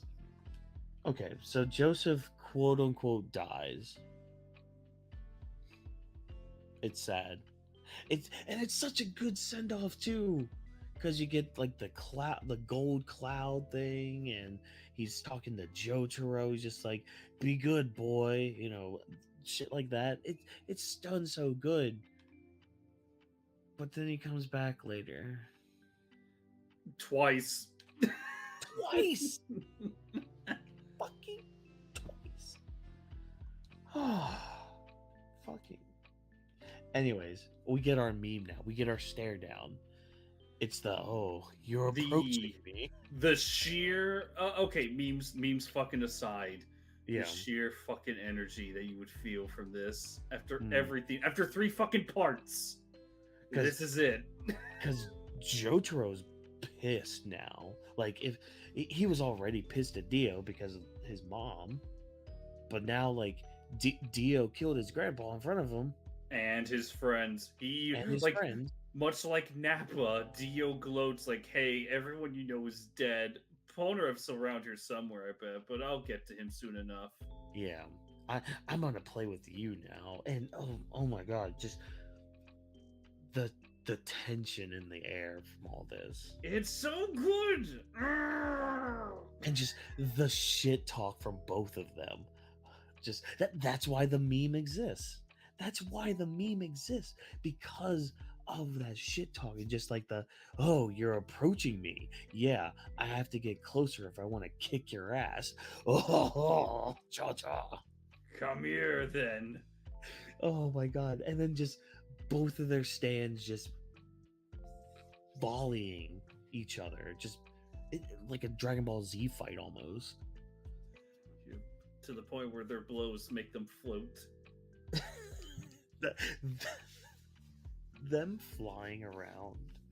It's so stupid, and yet it also makes sense. Exactly. You never see it utilized before, and really you don't really see it utilized after, but it somehow makes sense. Because it just takes the whole concept of their ranges just out the window. It's like, oh well, they fly now. No. They fly now. No. Bad Whawkins. Bad. But no, but you wanted to talk about foreshadowing earlier during the Darby Gambler fight. This is where all that culminates, because wait a minute, did Jotaro did he twitch? I like how that he just alone is twitched? enough to make him go like, what the fuck? No. Yeah, it rattles Dio so much just from a simple twitch. And it's totally in character. To Dio, he's the only one that controls this world, and now this fucking Joestar peasant just shows up and he's able to move. It's like, what the fuck? No. Well, like also it makes sense because he's somebody that experiments with this shit. Like he wants to learn and understand why something is. That's the whole thing. That's why he did the thing with the mask all the way in part 1. Yep. He was like, I'm curious in this. Like, does it need to be the Joestar blood, or can it be any blood? Oh, it can be any blood? Oh, and this is what the mask does? Oh, now I'm a vampire. Well, what can I do? Wait, I can cool my body enough to where I can create ice around me? What? That's something new. That's something weird. Wait, I just discovered I can use laser eyes. What? I can use tendrils to take over my quote-unquote brother's body? Like that is Dio. He's an experimentalist. Hell, most of the stand users he got was just to test something. I know, Sydney. So yeah, then because the fact that he keeps testing this, he's just like, okay, I can't be crazy. There's no way that happened, right? And then like Jotaro's eyes move or something. And he's just like, wait, you're tracking me. Okay, no, I'm not crazy. Not exactly, but it's such a really cool theme where it's like time stops and then time reappears. It's from the audience's point of view, or from the civilian's point of view, where Jotaro's eyes in one shot just suddenly move in one frame. And Gio's like, oh, so you were able to follow me. And it's like, oh, that's a good detail. I love that. Yeah. Okay. Shit. There was a couple, like maybe 1 or 2 instances where like Jotaro followed him enough to where he had a standout ready to defend. Like, it's so good because again, the pieces are being laid right there for you. It's all easy to follow if you just pay attention. Nah, anime fans can't do that. But well, Dio's still at least able to kind of overpower him. Oh yeah, no, the world is still a stronger stand. Yeah, so it's still kind of hard to get around. But hey, Polnareff's still around to help. Oh, we're just skipping right there, aren't we? I watched this fight maybe like a week ago. Because we have to like, it's been a while. Dio toys with the boy. Oh well, yeah, he uses his knives, and then he almost kills Jotaro with those same knives. And then you have something very clever from Dio. He doesn't just rush in for the finisher. He's toying with his food. He's making sure this boy is dead before he can laugh in victory. Oh yeah. Now, like when I was talking about like the experiments and all that, that's kind of what I was thinking with like the knives and all that. Oh yeah, and the police show up as they would. Exactly, because I can't believe we didn't mention all that with the civilians when Joseph died. Yep. How there was just like a random cat that died and all of its body parts. Didn't Dio like put some of the body parts like in the drinks or something? Yeah, no, the cat's head, when it was punched off, flew into the guy's sandwich. Oh, fuck, Becky's not surviving that. Oh, fuck. You might have to take a good long break after part 3. If you even get that far. Oh, no, we're going to get that far, I promise you. Oh, at least it gets a little better afterwards, you know? Part 4 has the rat. Oh, well. Yeah, oh well, it's a rat. At least. Oh wait, no, there is a dead dog, isn't there? There is? Is there? Is that? Oh, that yes, no, there is. There is. Yeah. There is. Yeah. But that one's not that bad, though. Yeah, no, at least it's already a ghost. Yeah, exactly. Crazy how I can remember that better than the flow of this fight when I watched the fight last week. Anyways. Parts of the mind, you know? No, because this part with Jotaro lying on the ground. Yeah. Again, it was that NL part from One Piece in Skypiea where he died. Like, he died. NL died. And Jotaro, he didn't die, but he faked his death. But the way he thought about coming back from all that, insane. This ties into that thing that you were talking about, that you've brought up a few times as we've talked about JoJo, where it's just like, oh, I know how this works now. I know this innate concept. I know that I have to beat my heart at this amount of speed with my stand. I've never done it before, and I don't know if I could be that precise because my stand is also very super powerful and could probably crush my heart. Yep. Nah, it's fine. I could restart my heart like this. Badass, yes. But it's like, very foolhardy, also Yeah. yes. yes. This kind of helps Jotaro get a good one up on Dio, though. Oh yeah, no, absolutely. Or was it just all part of Dio's plan? Not exactly. Are you sure about that? Yes, I'm absolutely sure. How are you Up sure? until the lobotomy, he had everything under control. Then, as soon as the lobotomy happened, he starts like, oh, fuck, I need to go to that place. I'm kind of fucked right now. I can't even feel my legs. But it was Then- all according to plan. Well, no, not okay, motherfucker.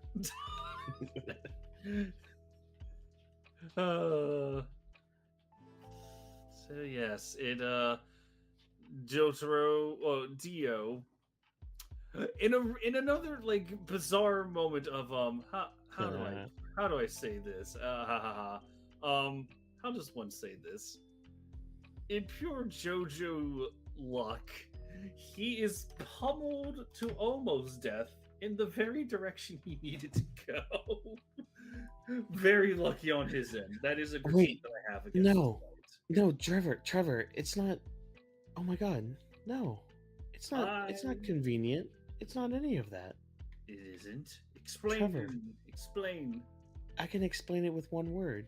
If you say to a box, I will come through your laptop and slap No. you. No, it's something even more simpler than that. I swear to God, what is it? Gravity. I swear to God. No, bad Whawkins. Where's the newspaper? I need it. It's fine. It's just all gravity, you know? No. Yes. Gravity It's all can gravity. fuck up sometimes. I said it. Can. It's fine. Don't worry about it. Gravity can be quite tismic. Look, gravity can just fall. Well, some people can defy gravity, much like that wicked witch always told us. And that little bear too. What? What? The bear? Oh, so Dio. Yes, Dio.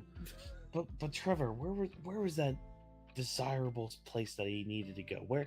Where did Dio need to go? Well, Needed the blood of a Joestar that couldn't put up a fight. Ah, yes. We end up back where we began. Joseph's dying body, but now it's dying even more because Dio drinks his blood and finally enters his final form. Oh He's no, got like complete utilization of Jonathan's body. yeah, because that's all he needed. He just needed the blood of a Joestar. And oh boy, did he get that blood. Oh, and oh boy, did he get a little stronger. Yep. Oh my god, we're actually here. Oh fuck. How? How? Do you mind if I do a little rant? Do about... it. Okay. Do it, because I don't know where to start with All right. all of this. So, we all are on the same track, right? We're going to talk about the road roller scene. Yes. Now, this scene has been memed to death, and I understand that. I really do. But I feel like any one of us that saw it for the first time, I feel like it was probably some of the most exhilarated shit you might have ever experienced. Yes. For me, like on my first viewing, honestly, it almost felt like Yusuke versus Togoro in terms of like utter catharsis. It felt like that shit. So there I am sitting down watching this, and I see Jotaro like, oh fuck, is he about to lose? He needs to be saved like right now. Wait, he got mooted onto a bridge. There is no one to save him. He is absolutely dead. Like, holy shit! How the hell is he gonna get out of this situation? Huh? Well, he doesn't. No. Dio freezes time and it's like, oh, all right, well, no, he's fucked. And he does his little countdown. It's like 1 second, 2 seconds, and it's like, oh no. And we already know Jotaro can only move in 2 seconds. It's like, oh shit. So he has to make a counter to whatever Dio's playing. What the hell is Dio planning? And then, come 8 seconds, Dio throws in a fucking road roller, throws it down on Jotaro, and Jotaro's eyes is just like, fuck, God, do it now. I just, And then you have this Aura Muda clash, the last one.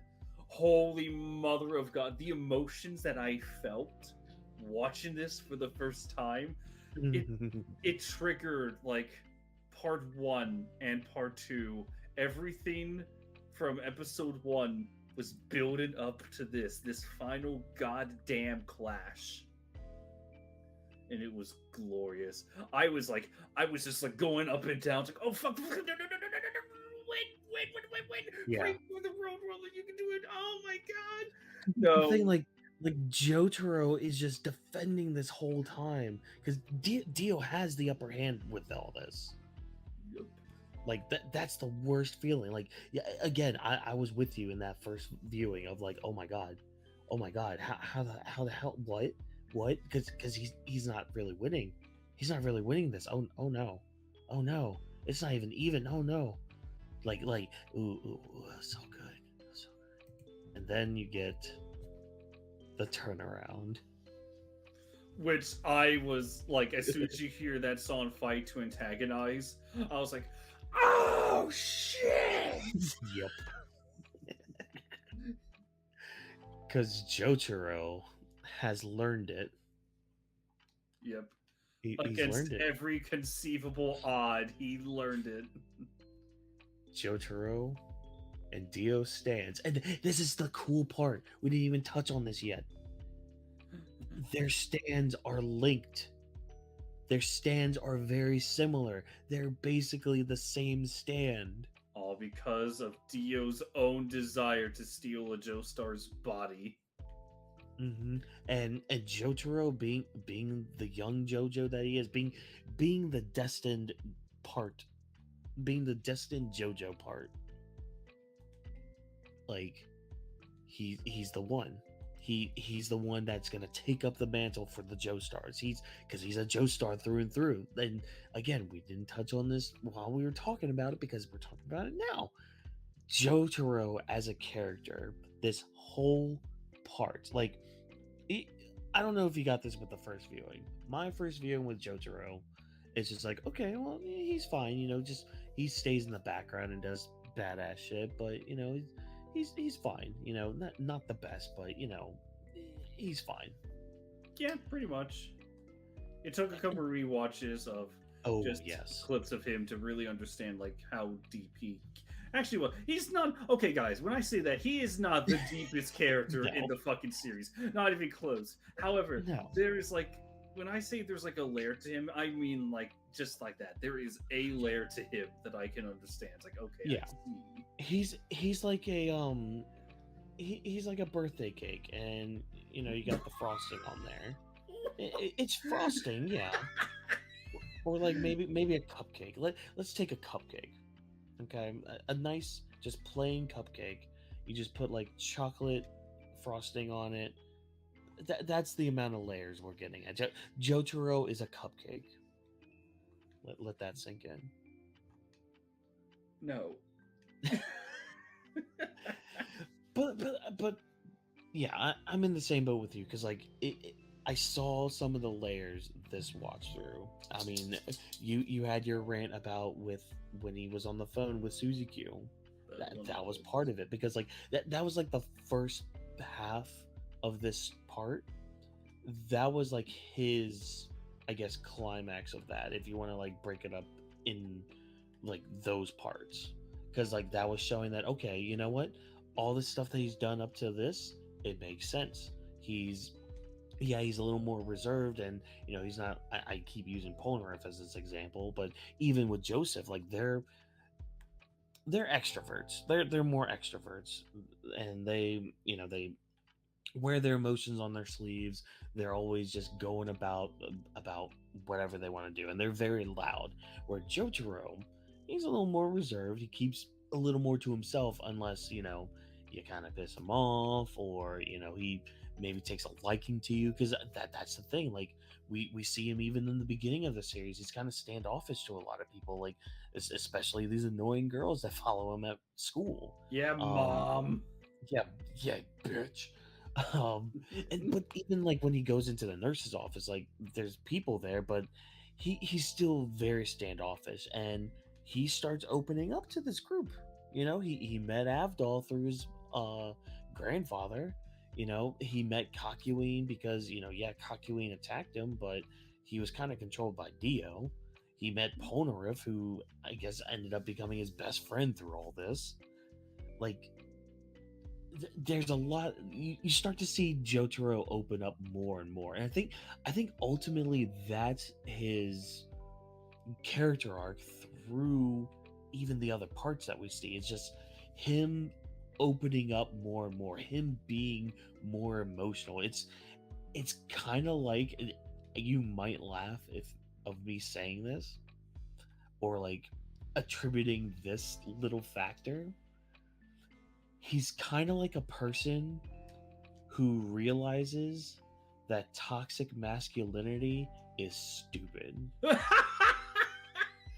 And guess what? He starts learning. He's like, oh, I can emote. Oh, I can show that I care about people. It's like a robot learning to emote. Exactly. He's the Terminator. He's the Terminator. And then he became, governor of California. And Could you now imagine if that was like Rocky comes out, I was like, oh yes, Jotaro saw a Japanese release of Terminator when it came out, and that was like his inspiration. Oh my god. To be a bad boy. And I wanted to save that statement for when we talked about part 6, but like I wanted to highlight it here though, because we still, the early parts of it, the little seeds were planted in part 3 for Jotaro's story, and we get that here at the end of it, where he's just like, he's taking up that mantle of a Joestar. We talked about Jonathan being that blueprint. Well, Joseph was a hell of a lot different than Jonathan, and even Jotaro is a hell of a lot different than both of them, but there's still that innate goodness in them. Just you wait. You wait until part 4 and part 5 and 6, boys and girls, because it affects all of them. It does. That's the thing. Dio, even though he gets defeated here, he did a has his lot own more will. damage than just Egypt. Yeah, he has his own little will, his own little generational thing that just continues. Yeah, which to be honest, I kind of forgot about it in part 4. I kind of forgot about it. That is a-okay. A lot of people But forget part 4 sometimes, and it hurts. I have a lot of things to say about part 4 already. Good. And I've only my next episode is the Yukiko? Yukiko, yeah. Yeah. But the first yandere, everybody. Yep. But anyways, yeah, you see feminist. Jotaro just growing and all that. Oh, and also just he has that sense of purpose because again, I mean, yeah, the sense of purpose is saving his mom or whatever, but like it turns into more than that after Joseph, quote unquote, dies, because again, it's that whole him taking up the mantle of a Joestar. Only he can defeat Dio. And boy, does he!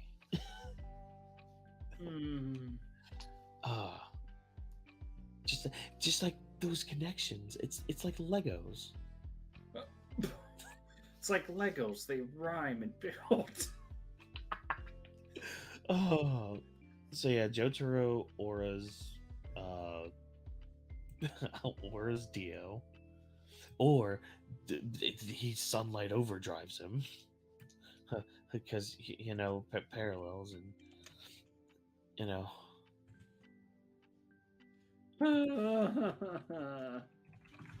but hey, guess what? Yeah.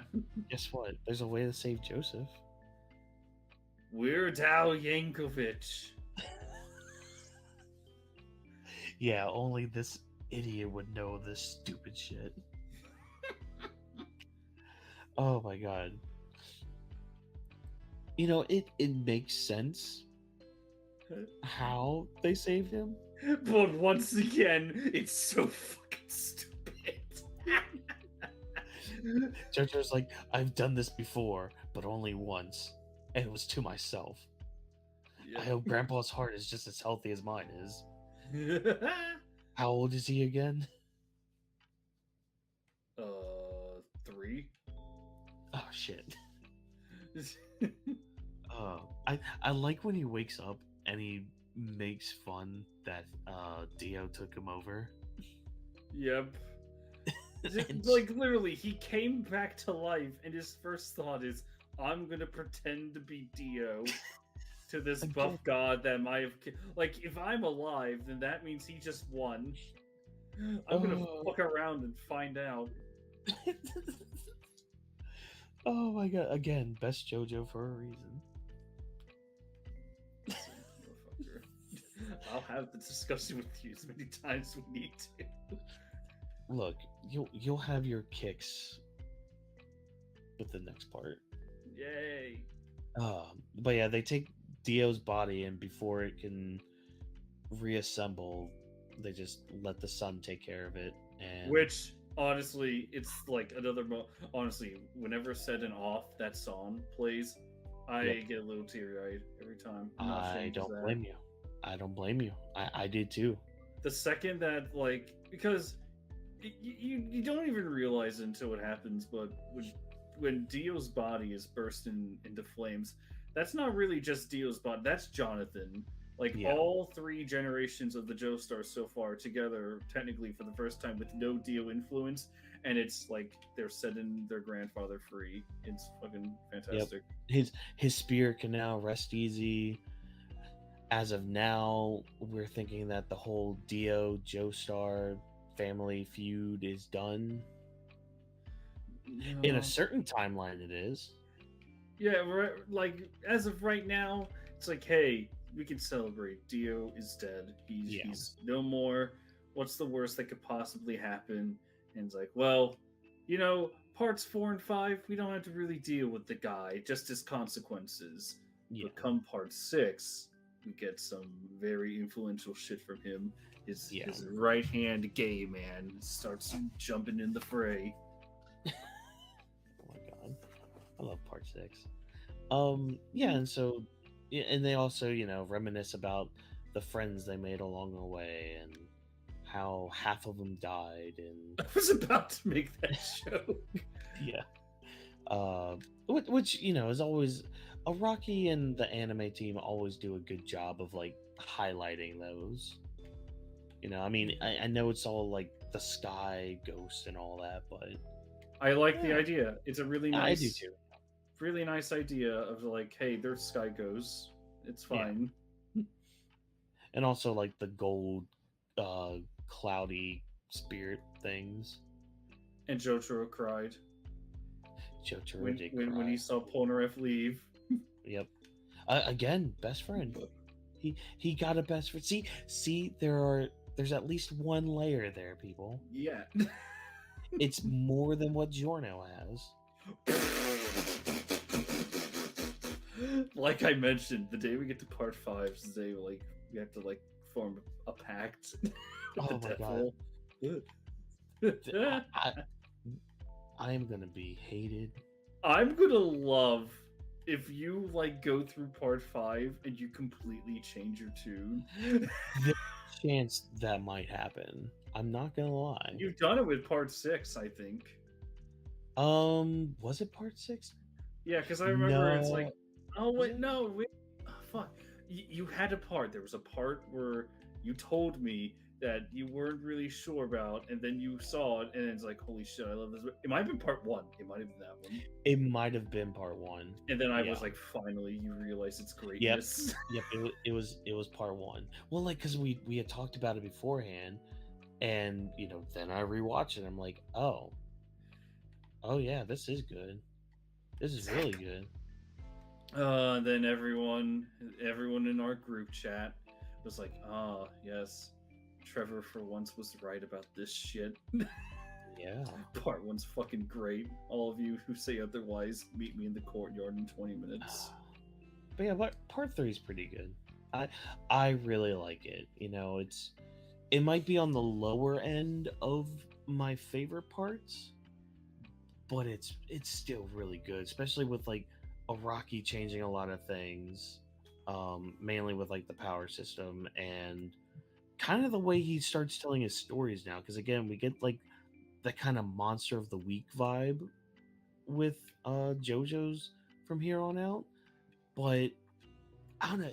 He does it in such a way where he can get across these new characters. Some of them might join the crew, some of them might not. But like you get enough of it to where you feel satisfied. Some of them you wish you could get a little more, yeah. But like you're left, at least I was left pretty satisfied with a lot of the characters from part 3, whether they were good stand users, bad stand users, some random schmo bringing a giant crowd of Indian people to watch 2 burly men possibly have sex with each other. Yep.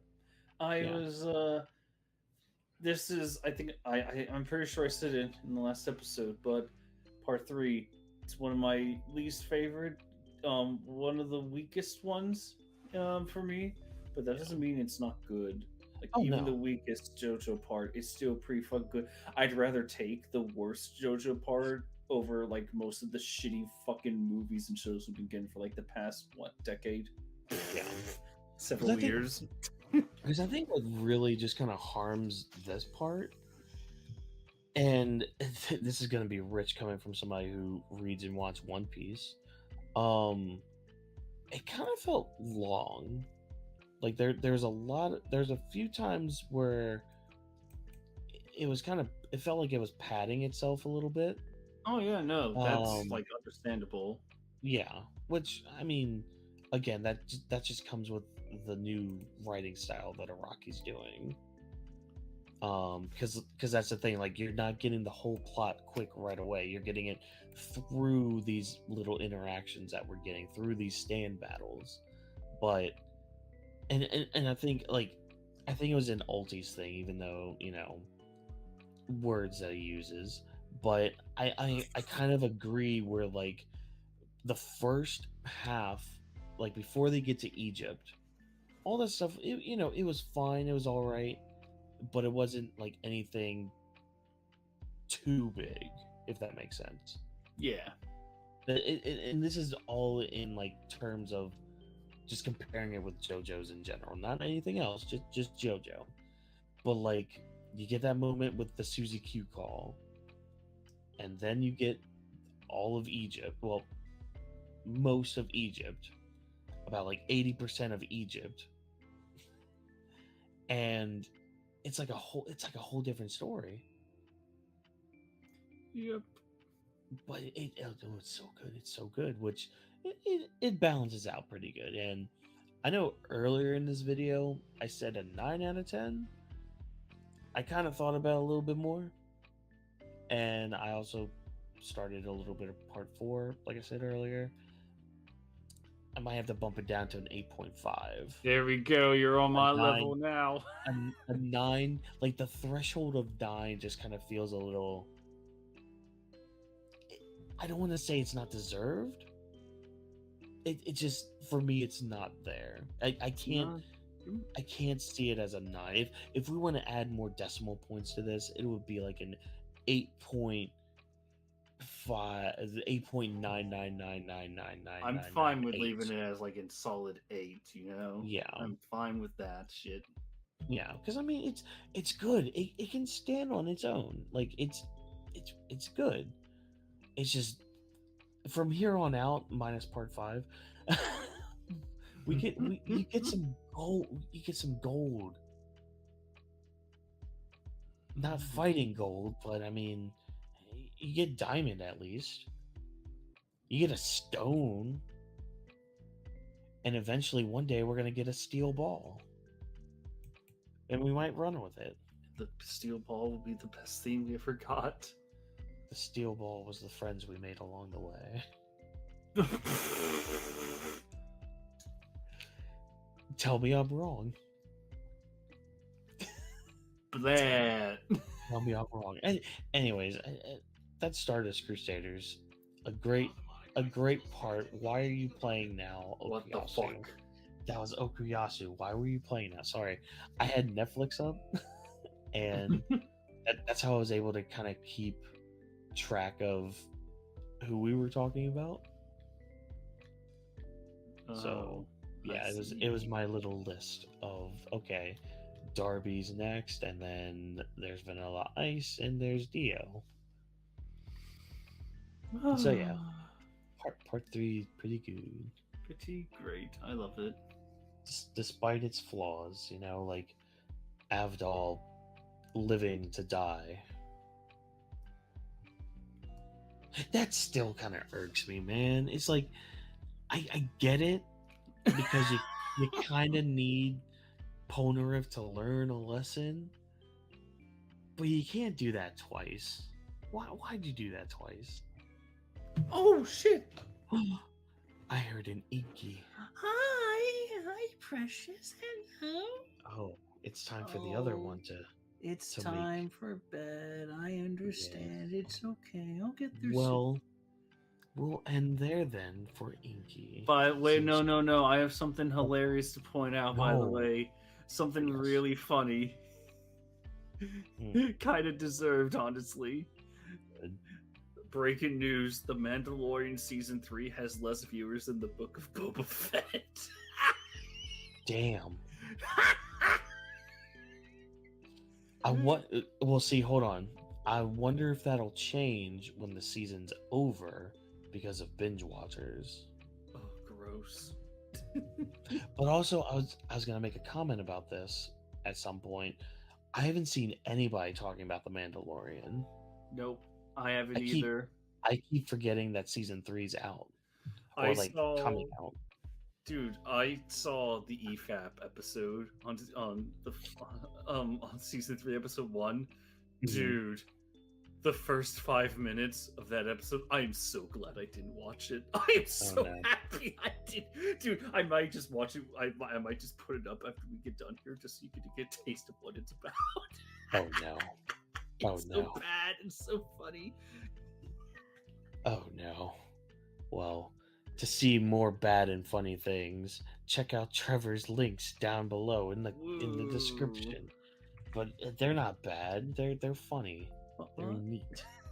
Yeah, they're fine. They're fine. Wah. And do all the other YouTube stuff on my channel because I appreciate it, but more importantly, Sydney appreciates it. Don't you want Sydney to live through this whole JoJo experience? So far, she's the only puppy that has. Oh. So unless you hit that subscribe button and hit the bell icon so you get notified of every time a video goes up, then Sydney can continue watching JoJo. If not, well,